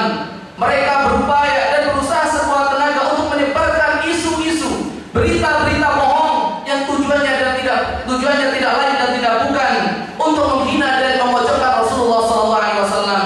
Mereka menyebarkan berita bohong berkaitan dengan Ummul Mukminin Aisyah radhiyallahu anha warḍaha, yang ujung-ujungnya adalah mereka bertujuan untuk mengganggu dan juga ingin menjelek-jelekan Rasul kita yang mulia sallallahu alaihi wa ala alihi wasallam. كل هذا الكتاب لم يكن النبي صلى الله عليه وسلم دليلا لا، بل كان النبي صلى الله عليه وسلم عزيزا مجتهدا في الدعوه مشمرا عفوا رحيما مع اعدائه، وكان رافعا راسه ينظر الى المستقبل الى الاجيال القادمه. فلقد ابشروا ثم ابشروا ثم ابشروا فلقد اشتاق اليكم صلى الله عليه وسلم. فلقد كان مع بعض اصحابه خارج المدينه ثم نظر فاذا قبور، فبكى النبي صلى الله عليه وسلم. لما بكى؟ بكى لانه اشتاق لما راى القبر، تذكر انه سيموت وسوف ياتي اجيال بعده من المسلمين لم يروا ولم يعيشوا معه ولم يعاشروا التنزيل والوحي والقران، انما عن طريق سنته سيسمعون ويعيشون معه. فقال صلى الله عليه وسلم اشتاقا اليه وددت اني رايت اخواني كما في الصحيح. فقال الصحابه رضي الله عنهم بعده يا رسول الله ألسنا إخوانا؟ قال لا، بل أنتم أصحابي، أما إخواني فسوف يأتون من بعدي ولم يروا. Semua apa yang beliau dapatkan dan semua apa yang beliau terima dari musuh-musuh Allah Subhanahu wa taala itu tidak menggetarkan hati beliau, tidak menggoyahkan tekad beliau di dalam rangka menegakkan Islam dan juga menyebarkan dakwah Islam di tengah-tengah umat manusia. Beliau tetap berupaya, berusaha sekuat tenaga dengan penuh kebanggaan menyebarkan agama ini, diiringi dengan sifat beliau yang penyayang, pengasih, pemaaf kepada musuh-musuh Islam. Beliau tidak pernah memiliki rasa dendam kepada mereka-mereka yang telah menyakiti beliau selama ini, karena beliau memiliki pandangan ke depan yang jauh. Beliau ingin muncul, ingin terlahir di masa yang akan datang generasi di antara umat ini yang akan mengenyam betapa indahnya Islam. Rasulullah SAW rindu dengan kita semuanya. Rasulullah SAW rindu dengan kita semuanya. Suatu hari Rasulullah SAW bersama para sahabatnya mendatangi kuburan. Ketika beliau melihat kuburan tersebut, beliau menangis. Beliau menangis karena beliau mengira suatu saat nanti beliau pasti akan mati, beliau akan meninggal dunia, beliau akan wafat. Beliau menantikan satu generasi di antara umat ini yang mengikuti dakwah beliau sallallahu alaihi wasallam. Beliau rindu untuk berjumpa dengan generasi yang belum pernah melihat beliau sallallahu alaihi wasallam. Sebagaimana disebutkan dalam hadis yang sahih, beliau berkata kepada para sahabatnya radhiyallahu anhum ajma'in, "Wadidtu inni ra'aitu ikhwani, wadidtu inni ra'aitu ikhwani." Aku sangat rindu untuk berjumpa dengan saudara-saudaraku. Aku sangat rindu ingin berjumpa dengan saudara-saudaraku. Maka para sahabat radhiyallahu anhum ajma'in pun berkata dan menyahut ucapan beliau sallallahu alaihi wasallam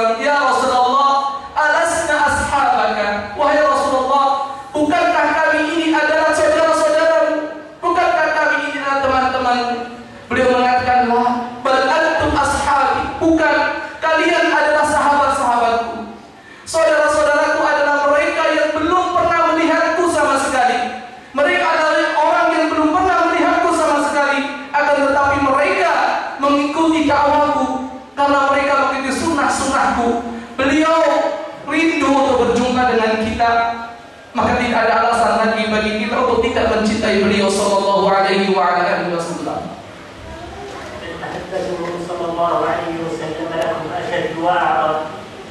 إنه ينتظركم على الصراط يوم القيامة، ينتظركم على الحوض وهو مشتاق إلى لقياكم وإلى أن تشربوا من حوضه صلى الله عليه وسلم.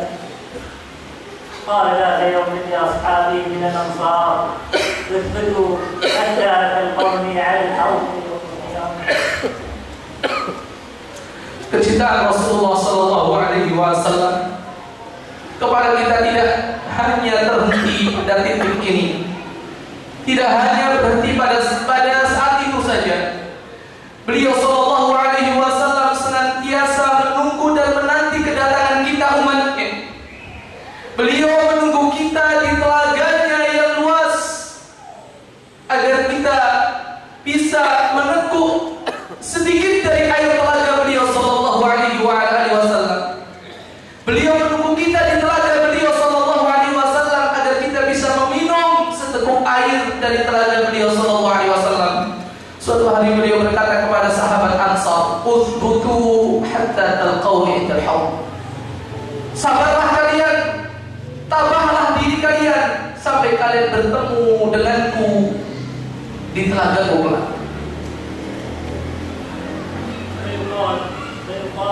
فيرى النبي صلى الله عليه وسلم وأمته ويعرفهم من آثار الوضوء في وجوههم بسبب الوضوء، فيرى فيها البياض، ويرى بعض أمته ولكنهم تصرف عنهم عن الصراط فلا يشربون، فيتعجب صلى الله عليه وسلم فيقول: أمتي أمتي، فيجاب صلى الله عليه وسلم: إنك لا تدري ما أحدث بعدك، أي ما خالفوا سنتك، أيضا صار عندهم خلل في بعض أمور الدين فلم يثبتوا عليه ولم يأخذوه كاملا.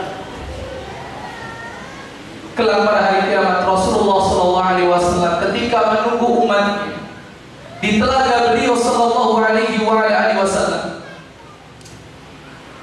beliau akan mengenali kita semuanya, mengenali umatnya dari bekas-bekas wudu yang dilakukan oleh umatnya ketika di dunia. Ada bekas putih di anggota-anggota wudu dari kaum muslimin, maka beliau pun paham itu adalah umatnya. Maka datanglah sekelompok orang melewati telaga Rasulullah sallallahu alaihi wasallam. Maka Rasulullah sallallahu alaihi wasallam pun memanggil mereka, "Ummati, ummati." Wahai umatku, kemarilah, minumlah air telagaku ini. Tapi ternyata mereka dipalingkan dari telaga Rasulullah sallallahu alaihi wasallam. Mereka tidak diizinkan, mereka tidak diperkenankan untuk meminum telaga Rasulullah sallallahu alaihi wasallam. Maka Rasulullah sallallahu alaihi wasallam pun merasa heran, kenapa mereka umatku kok tidak diperkenankan untuk meminum telagaku?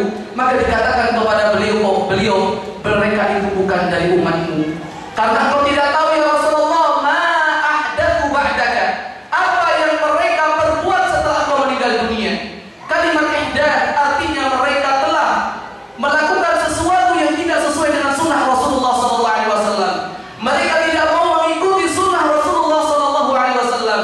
Mereka telah merubah, merusak, menambah ataupun mengurangi dari apa yang menjadi tuntunan dari Rasulullah sallallahu alaihi wasallam.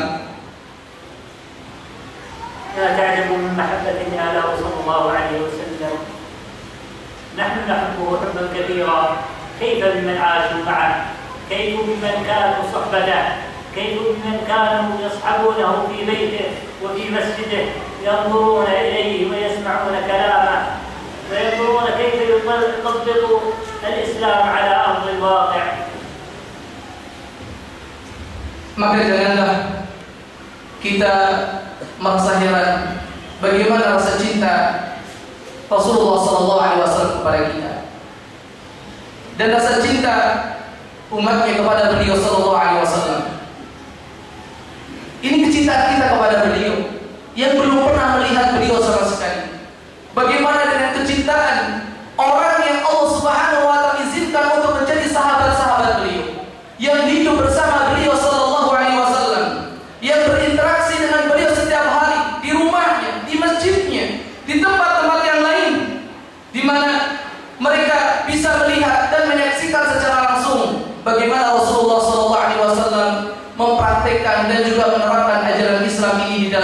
kehidupan beliau sehari-hari.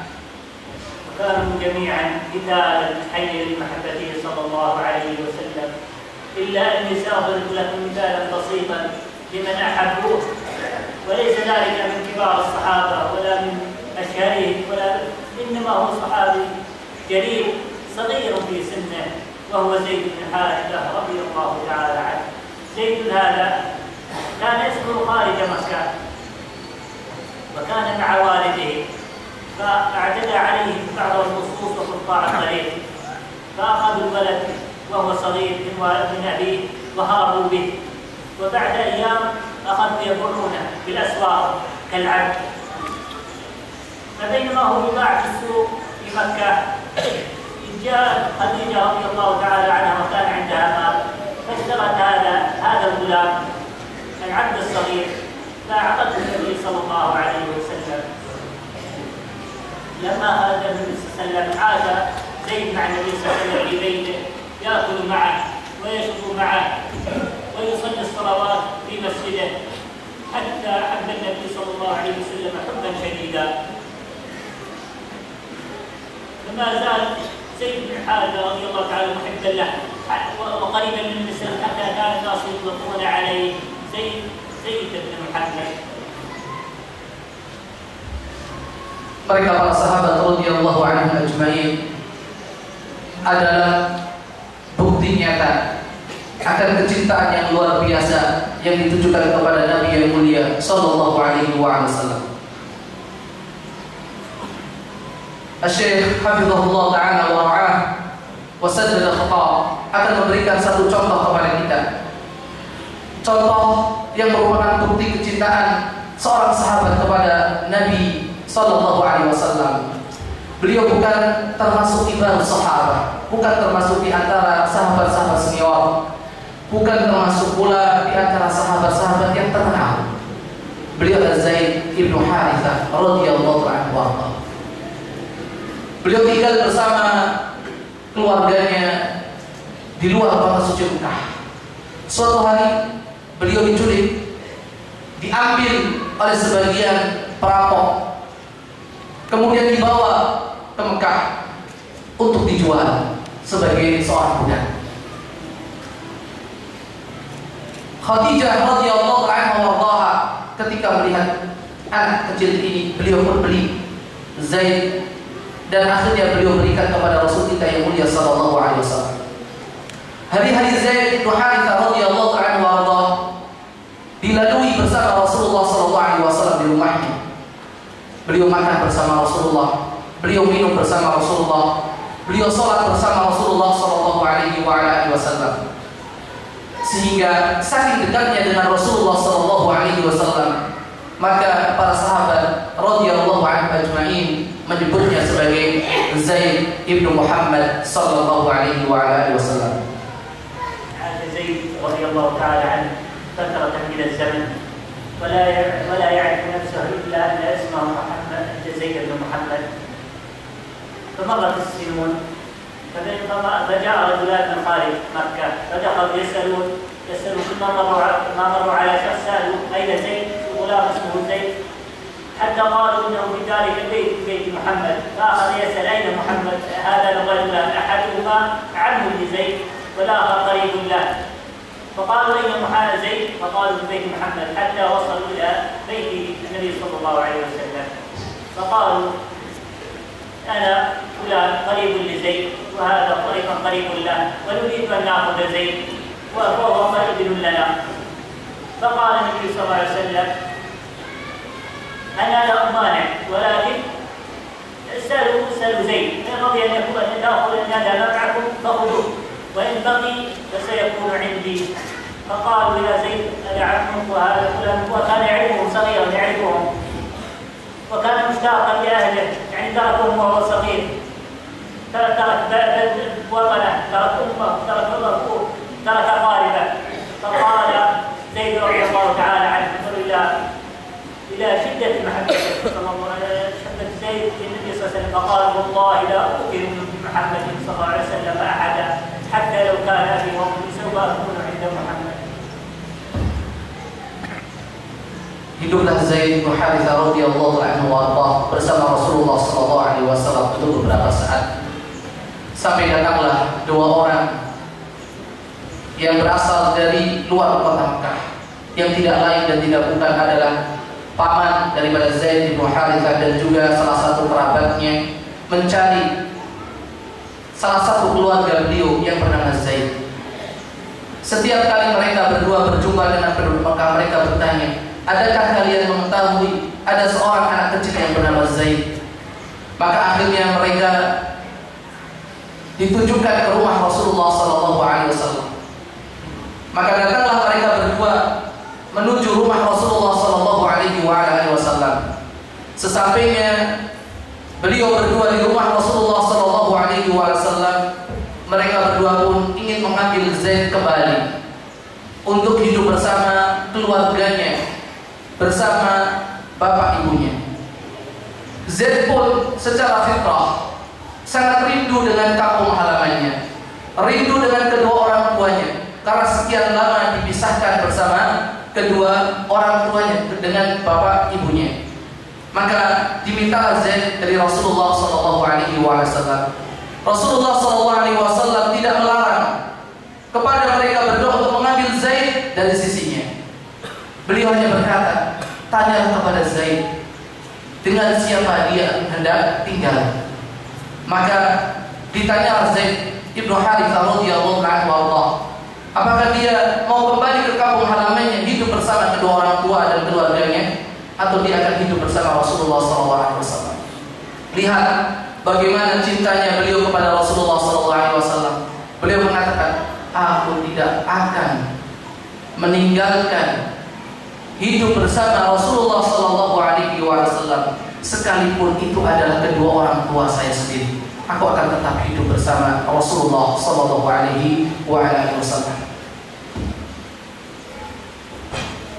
كلنا يحبه صلى الله عليه وسلم، لكن وكل يدعي أنه يحبه. أزعم أني يحبه وأنتم تزعمون أنكم تحبونه، وفلان يدعي أنه يحبه وفلان وفلان، مع أن بعضنا قد يخالفه. فأينا على الصواب؟ أينا يحبه؟ هل طريقتي هي السليمة؟ هل طريقتك هي السليمة؟ أم طريقة فلان أو الفلاني أو الشيخ الفلاني؟ إن هناك طريق واحد نحتكم إليه وهو إلى الله تعالى. بذلك الطريق نعرف أن نحن نحب النبي صلى الله عليه وسلم أم لا. يجيبنا الله تعالى فيقول قل إن كنتم تحبون الله فاتبعوني يحببكم الله. العلامة هذا شرط، إذا كنت تحب النبي صلى الله عليه وسلم فاجتهد في متابعته. Setiap orang mengaku dirinya cinta kepada Rasulullah SAW. Setiap orang di antara kita mengaku dirinya cinta kepada Rasulullah SAW. Si fulan mengaku cinta kepada Rasulullah SAW. Si fulan lagi mengaku cinta kepada Rasulullah SAW. Dan demikian seterusnya. Setiap orang mengaku dirinya cinta kepada Nabi SAW. Meskipun secara realita sebagian orang di antara kita terkadang menyelisih apa yang menjadi sunnah Rasulullah SAW. Oleh sebab itu, mana yang benar? Apakah jalan yang ditempuh oleh si fulan ini yang benar ketika dia mengaku diri cinta kepada Rasulullah SAW, ataupun jalan si fulan ini? Mana yang benar? Maka biarkanlah kita serahkan untuk menghukumi masalah ini kepada Allah Subhanahu wa Ta'ala. Allah Subhanahu wa Ta'ala berfirman, "Qul in kuntum tuhibbunallaha fattabi'uni yuhibbukumullah." Yang menjadi standar patokan kecintaan seorang kepada Nabi SAW, yang dengannya kita tahu bahwasanya pengakuan seseorang itu betul-betul pengakuan yang benar, pengakuan yang jujur bahwasanya dia cinta kepada Rasulullah SAW, maka hanya ada satu jalan. Tidak ada jalan yang lain selain satu jalan ini, yaitu jalan mengikuti sunnah Rasulullah SAW. Apabila kita semua mengaku diri kita cinta kepada Nabi SAW, maka mari kita berusaha sekuat tenaga untuk mengikuti sunnah beliau Sallallahu Alaihi Wasallam. هناك دعاوى كبيرة وهناك جماعات ضالة باطلة وهناك من هو عدو للدين يزعم محبة النبي صلى الله عليه وسلم. كيف يحب النبي صلى الله عليه وسلم من يمدح في أصحابه؟ كيف يحب النبي صلى الله عليه وسلم من يلعن ويشتم صاحبيه؟ كيف يزعم اتباع النبي صلى الله عليه وسلم من يقذف أمهات المؤمنين، من يلعنهم على منابرهم وفي ساحاتهم أمام الناس. Banyak sekali pengakuan-pengakuan yang kita dengar dari berbagai macam golongan, dari berbagai macam jamaah, dari berbagai macam kelompok yang notabene mereka adalah kelompok-kelompok yang sesat, kelompok-kelompok yang batil. Mereka pada hakikatnya adalah musuh-musuh Allah dan juga musuh-musuh agama ini. Mereka mengaku bahwasanya dirinya ataupun mereka, kelompok mereka cinta kepada Nabi Sallallahu Alaihi Wasallam. Maka kita katakan kepada mereka, bagaimana mungkin Anda mengaku dan mengklaim diri Anda cinta kepada Nabi Sallallahu Alaihi Wasallam, sementara Anda beserta kelompok Anda menghina dan melecehkan para sahabat radhiyallahu anhum ajma'in. Kita katakan kepada mereka, bagaimana Anda mengklaim diri Anda dan juga kelompok Anda mencintai Rasulullah Sallallahu Alaihi Wasallam, sementara Anda dan kelompok Anda menghina, melecehkan kedua sahabat Rasulullah SAW, Abu Bakar dan Umar radhiyallahu anhum ajma'in. Bagaimana Anda mengklaim bahwasanya Anda dan kelompok Anda mencintai Rasulullah SAW, sementara Anda gemar untuk menghina dan melecehkan ummahatul mukminin di atas mimbar-mimbar kalian. Kalian menuduh ummahatul mukminin Aisyah radhiyallahu anha warḍaha telah berbuat yang tidak semestinya. Bagaimana mungkin Anda dan kelompok Anda mengaku diri Anda itu cinta kepada Nabi Sallallahu Alaihi Wasallam dengan semua apa yang telah Anda lakukan ini? والله إنه كاذب ثم كاذب ثم كاذب. من يقول إنه يحب النبي ثم يشتم معاوية رضي الله تعالى عنه، أو يشتم خالد بن الوليد، أو يشتم غيره من الصحابة الذين كانوا سببا لدخول كثير من البلاد الإسلامية في الإسلام، ضحوا بأموالهم، ضحوا بنفوسهم، ضحوا وتركوا بلادهم وهاجروا منها كلها نصرة للدين ومحبة أن يكون الناس في هذا الدين وأن يكونوا معهم إخوانا. Maka semua apa yang mereka katakan dan apa yang mereka klaim itu adalah kebohongan besar, sebuah kebohongan besar, sebuah kebohongan besar. Mereka yang mengaku bahwasanya mereka cinta kepada Nabi SAW, sementara mereka menghina Muawiyah. Mereka menghina Khalid bin Walid dan juga sahabat-sahabat yang lain radhiyallahu anhum ajma'in. Para sahabat Nabi SAW yang melalui usaha jerih payah dan juga tangan-tangan mereka setelah taufik dan juga hidayah dari Allah Subhanahu wa taala, mereka adalah sebab banyaknya kaum muslim, banyaknya umat manusia yang masuk ke dalam agama Islam. Banyaknya negeri-negeri di seluruh pelosok dunia untuk masuk ke dalam pangkuan agama Islam. Mereka yang telah mengorbankan segala apa yang mereka miliki. Mereka rela untuk meninggalkan kampung halaman mereka, meninggalkan keluarga dan juga kerabat mereka dalam rangka membela dan juga memenangkan agama ini, dalam rangka menyebarkan dakwah Islamiyah ini di seluruh penjuru dunia. Karena mereka cinta kepada kita semuanya. Mereka ingin agar umat manusia itu masuk ke dalam pangkuan Islam.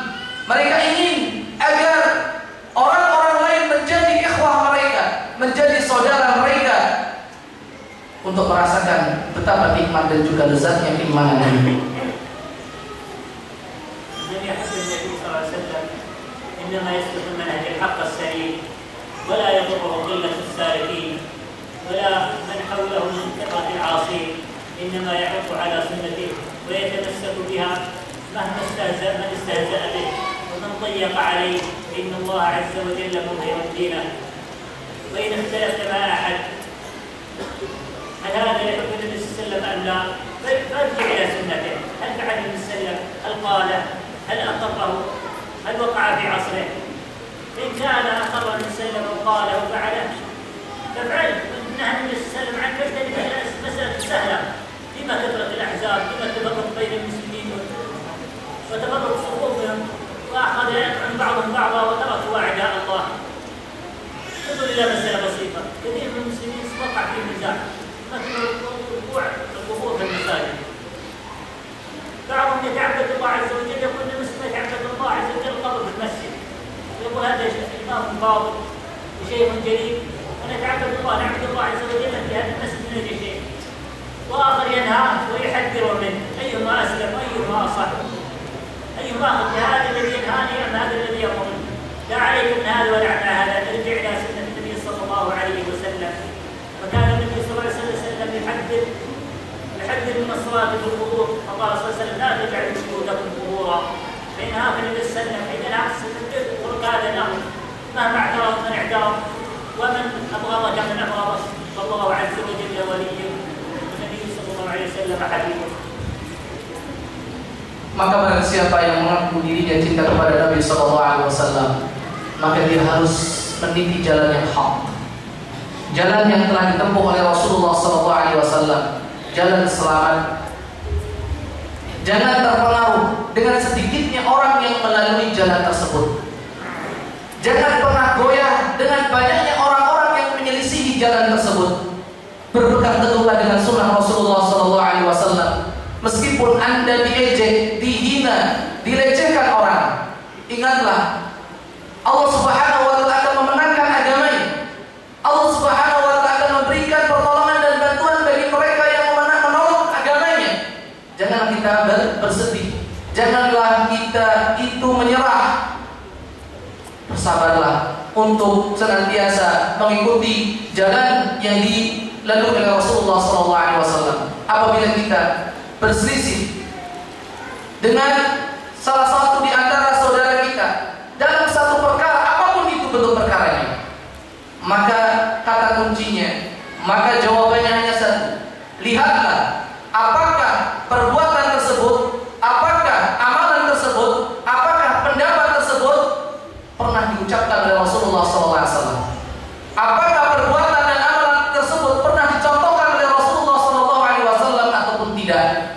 Apabila perkara tersebut belum pernah disabdakan Rasulullah SAW, belum pernah diperintahkan Rasulullah SAW, belum pernah diamalkan dan dipraktekkan Rasulullah SAW, tinggalkan. Berarti itu bukan suatu hal yang disyariatkan dan diperintahkan dan tidak boleh dilaksanakan. Tapi sebaliknya, apabila itu merupakan sabda Rasulullah, Rasulullah pernah melakukannya, Rasulullah pernah mempraktekannya, maka lakukanlah, karena kita mengikuti sunnah beliau SAW. Berbagai macam kelompok ada di dalam tubuh kaum muslimin disebabkan karena perbedaan-perbedaan pendapat yang seperti ini. Karena hilangnya mizaniyah ataupun hilangnya standar untuk menentukan mana yang sahih, mana yang benar, apakah pendapat fulan atau pendapat fulan, apakah pendapat kelompok ini ataupun kelompok yang lain. Maka kita punya satu standar, yaitu dengan kembali kepada sunnah Rasulullah SAW. Kemudian beliau memberikan satu contoh tentang hukum sholat di masjid yang ada kuburan. Sebagian orang mengatakan boleh kita sholat untuk di dalam masjid ini meskipun ada kuburannya, untuk menghormati orang yang dikubur di sini. Dia seorang syekh, dia seorang wali, dia seorang yang saleh, yang patut untuk kita agungkan, yang patut untuk kita hormati. Sebagian yang lain mengatakan nggak boleh sholat di masjid yang ada kuburan seperti itu. Maka ketika ada perbedaan seperti ini, maka kembalilah kepada sunnah Rasulullah SAW. Apakah Rasulullah SAW pernah memerintahkan kita untuk seperti ini? Apakah ada sabda Rasulullah SAW yang membolehkan perkara seperti ini? Ternyata kita mendapatkan hadis dari Rasulullah SAW yang menyatakan la taj'alu buyutakum maqabir. Janganlah kalian jadikan rumah-rumah kalian sebagai kuburan. Artinya para ulama rahimahullah jami'an mengatakan berarti sholat di kuburan itu tidak diperbolehkan. Inilah kata putusnya. Inilah jawaban yang seharusnya dipegang oleh setiap orang, bahwasanya sholat di masjid yang ada kuburannya itu tidak diperbolehkan. Bukan karena itu pendapat kelompok fulan wala fulan, bukan ini pendapat jamaah fulan wala fulan, akan tapi ini adalah sunnah dan tuntunan dari Rasulullah Sallallahu Alaihi Wasallam.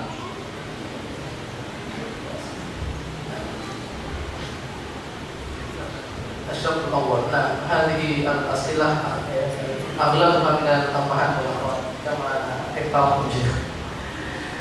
Ya.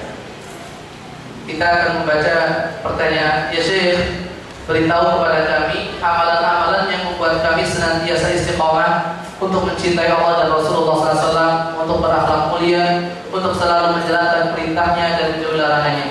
Ya Syekhana, nawadtu minkum an nu'tiya lana nasihatan anil umur allati tadfa'una wa tahuthuna 'ala al-istiqamati 'ala mahabbatillah wa mahabbati Rasulullah SAW, 'ala al-istiqamah yani 'ala al-akhlaq at-thayyibah wa al-imtithal bil awamir wal istinab 'anil nawahi. الأسباب كثيرة جدا، ومن التمس الخير وأراد الخير فإن الله عز وجل يوفق إلى سبيل الخير وإلى طريق الهدى، لكن هناك أعظم الأسباب التي بإذن الله تنفع، وقد عشت كثير من الناس استخدموها فنفعت بإذن الله على الثبات على الاستقامة.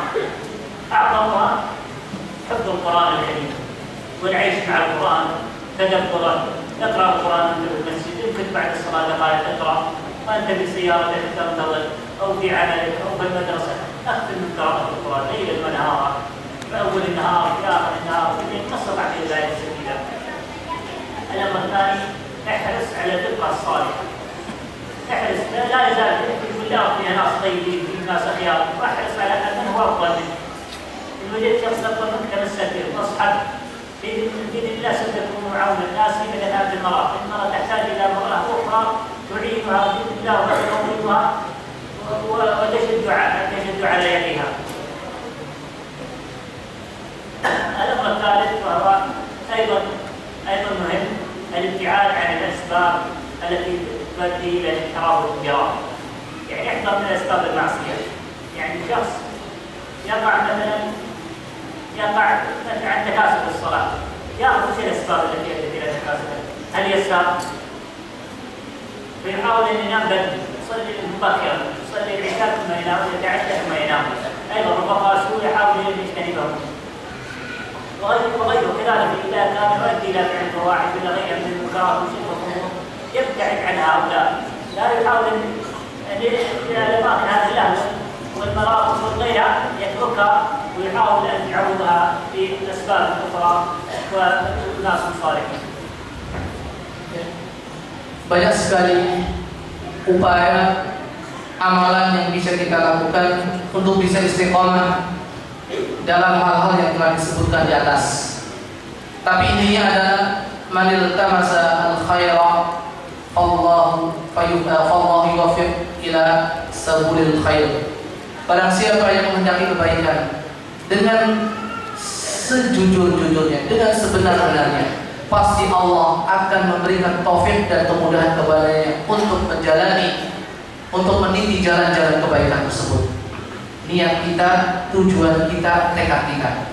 Akan tetapi ada beberapa sebab yang sudah mujarrab, yang sudah terbukti dipraktekkan dan dijalankan oleh generasi salaf kita, dan mereka berhasil untuk istiqamah di atas mahabbatullah dan mahabbatur Rasulullah SAW, untuk istiqamah di atas akhlak yang mulia, istiqamah di atas menjalankan ketaatan kepada Allah dan meninggalkan larangan-larangan Allah Subhanahu wa taala. Di antaranya dan yang paling penting adalah membaca Al-Qur'an, mentadabburinya, dan berusaha hidup bersama Al-Qur'an dalam setiap kondisi yang memungkinkan. Kita membaca Al-Qur'an ketika dalam perjalanan, di atas kendaraan kita. Kita membaca Al-Quran di waktu pagi dan petang. Kita membaca Al-Quran di rumah kita. Kita membaca Al-Quran di kantor di mana tempat kita bekerja. Intinya adalah biasakan kita untuk membaca kalamullah, membaca Al-Quran Karim. Kemudian yang kedua adalah berusaha untuk mencari teman yang saleh, sahabat yang baik, yang senantiasa memberikan dorongan motivasi kepada kita untuk istiqomah di jalan Allah Subhanahu wa taala. Kemudian yang kedua ataupun yang ketiga adalah berusaha meninggalkan sebab-sebab yang akan mengantarkan kita kepada kemaksiatan, yang mengantarkan kepada kita kepada al-inhiraf, penyimpangan dan juga kesesatan. Apabila kita merasa kita terjatuh ke dalam kemaksiatan, kita malas untuk melakukan satu ketaatan, maka carilah sebabnya. Apa sebabnya? Kenapa saya malas untuk sholat? Mungkin karena kita sering tidur larut malam, atau dengan sebab-sebab yang lainnya, sehingga kita bisa menanggulangi hal tersebut sedini mungkin. Demikian juga tinggalkan teman-teman yang tidak baik, yang akan memberikan pengaruh negatif kepada kita. Assalamualaikum Ustaz, tolong disampaikan sedikit teladan dari istri-istri Rasulullah SAW sehingga kami bisa menjadi istri yang salihah dan dalam mendampingi suami dalam menjadi sunnah Rasulullah SAW. Ya Syekhana Al-Fadil, nawattu minkum yani uswatan wa qudwatan min ummahatir Rasul min ummahatil mu'minin zawjatir Rasul sallallahu alaihi wasallam hatta nakuna al-ummahat naqtadi bihinna fi sabili al-islah fi usratina wa fi sabili al-khidmah li azwajina. Barakallahu fikum. هذه المسألة مهمة جدا، فإن الشخص بإذن تعالى إذا قرأ أو سمع عن الناس المجتهدين في العبادة والصالحين بإذن الله أحد اجتهد أن يصل إلى ما وصلوا إليه. فإذا قرأ سيرة زوج النبي صلى الله عليه وسلم أو بنات النبي صلى الله عليه وسلم كيف عبادتهم، كيف سلوكهم، كيف أخلاقهم بإذن الله، وحرصت الأخت المسلمة على الناس وتطبيق ما سمعت، فإن بإذن الله تعالى سوف تصل إلى ما وصلنا إليه. مع ذلك الكلام طويل جدا، تحرص على نقل عن بعض الكتب التي فيها الحديث على قصص زوجات النبي صلى الله عليه وسلم، وإن كان هناك فقط أشير إلى زوجة من زوجات النبي صلى الله عليه وسلم باختصار، وهي خديجة رضي الله تعالى عنها. خديجة رضي الله تعالى عنها لم تثبت وحدها، كانت هي أول من أسلمت من النساء، ولم تثبت وحدها بل ثبتت النبي صلى الله عليه وسلم. فأخذ ما نزل عليه وحي وضمه جبريل اتجه النبي صلى الله عليه وسلم، فدخل إلى خديجة وهو يدعي بشدة الوحي فقال كلا، قال إني أخاف، قالت كلا والله لا يخزيك الله إنك لا تصل الرحم.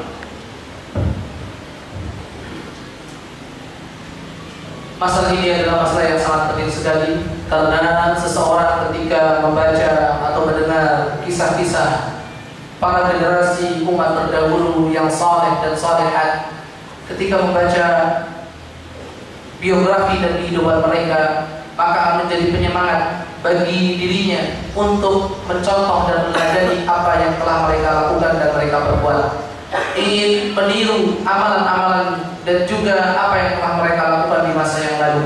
Wabil khusus ketika seorang ummahat atau seorang akhwat dia membaca biografi sejarah perjalanan istri-istri Nabi sallallahu alaihi wasallam atau putri-putri beliau radhiyallahu anhunna jami'an, akan termotivasi untuk mengikuti, meneladani apa yang telah mereka lakukan.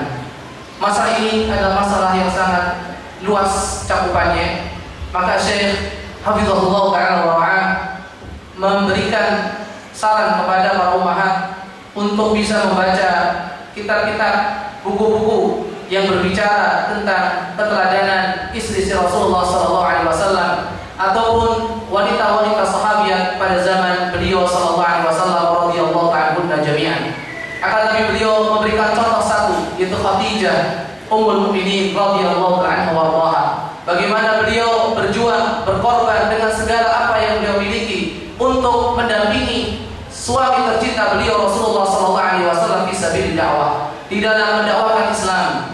Bahkan dalam kondisi yang sesulit apapun beliau siap mendampingi Rasulullah SAW. Ketika Rasulullah SAW pulang setelah bertemu dengan malaikat Jibril alaihissalam untuk menerima wahyunya yang pertama kali diturunkan dari Allah Subhanahu wa taala, Jibril memeluk beliau sehingga beliau menggigil ketakutan. Pulanglah beliau ke rumah Khadijah radhiyallahu anha warḍaha. Apa yang dilakukan Khadijah radhiyallahu anha warḍaha?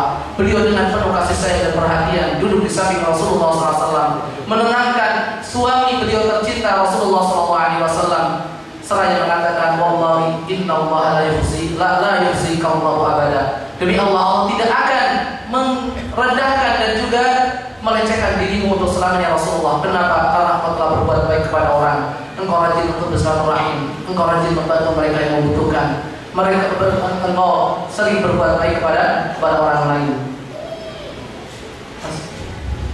Mohon maaf, Syekh mencukupkan sampai di sini. Hal ini kalimat akhir, kalimat akhir.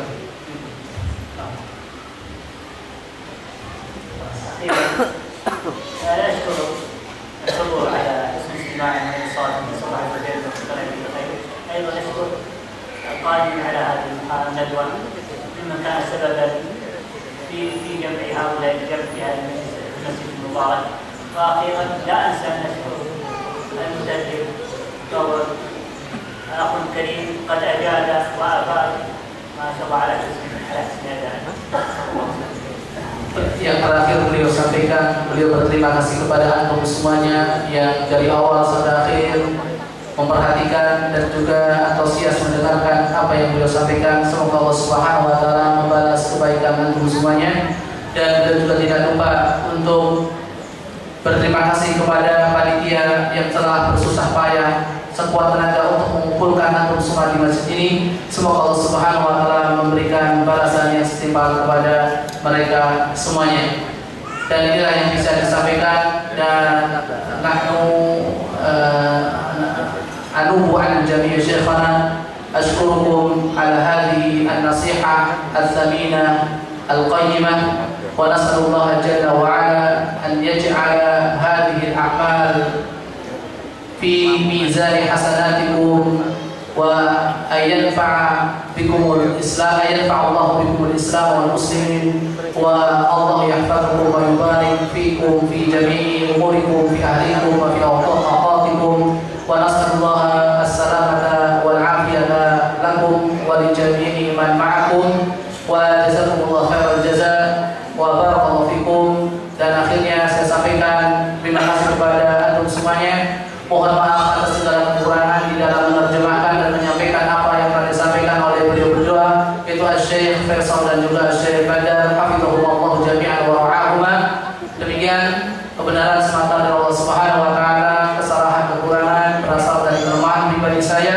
Semoga Allah Subhanahu wa taala mengampuninya dan sudi kiranya hadirin hadirat untuk memaafkannya. Aqulu qouli hadza subhanakallahumma wa bihamdik asyhadu an la ilaha illa anta astaghfiruka wa atubu ilaik. Wassalamualaikum warahmatullahi wabarakatuh.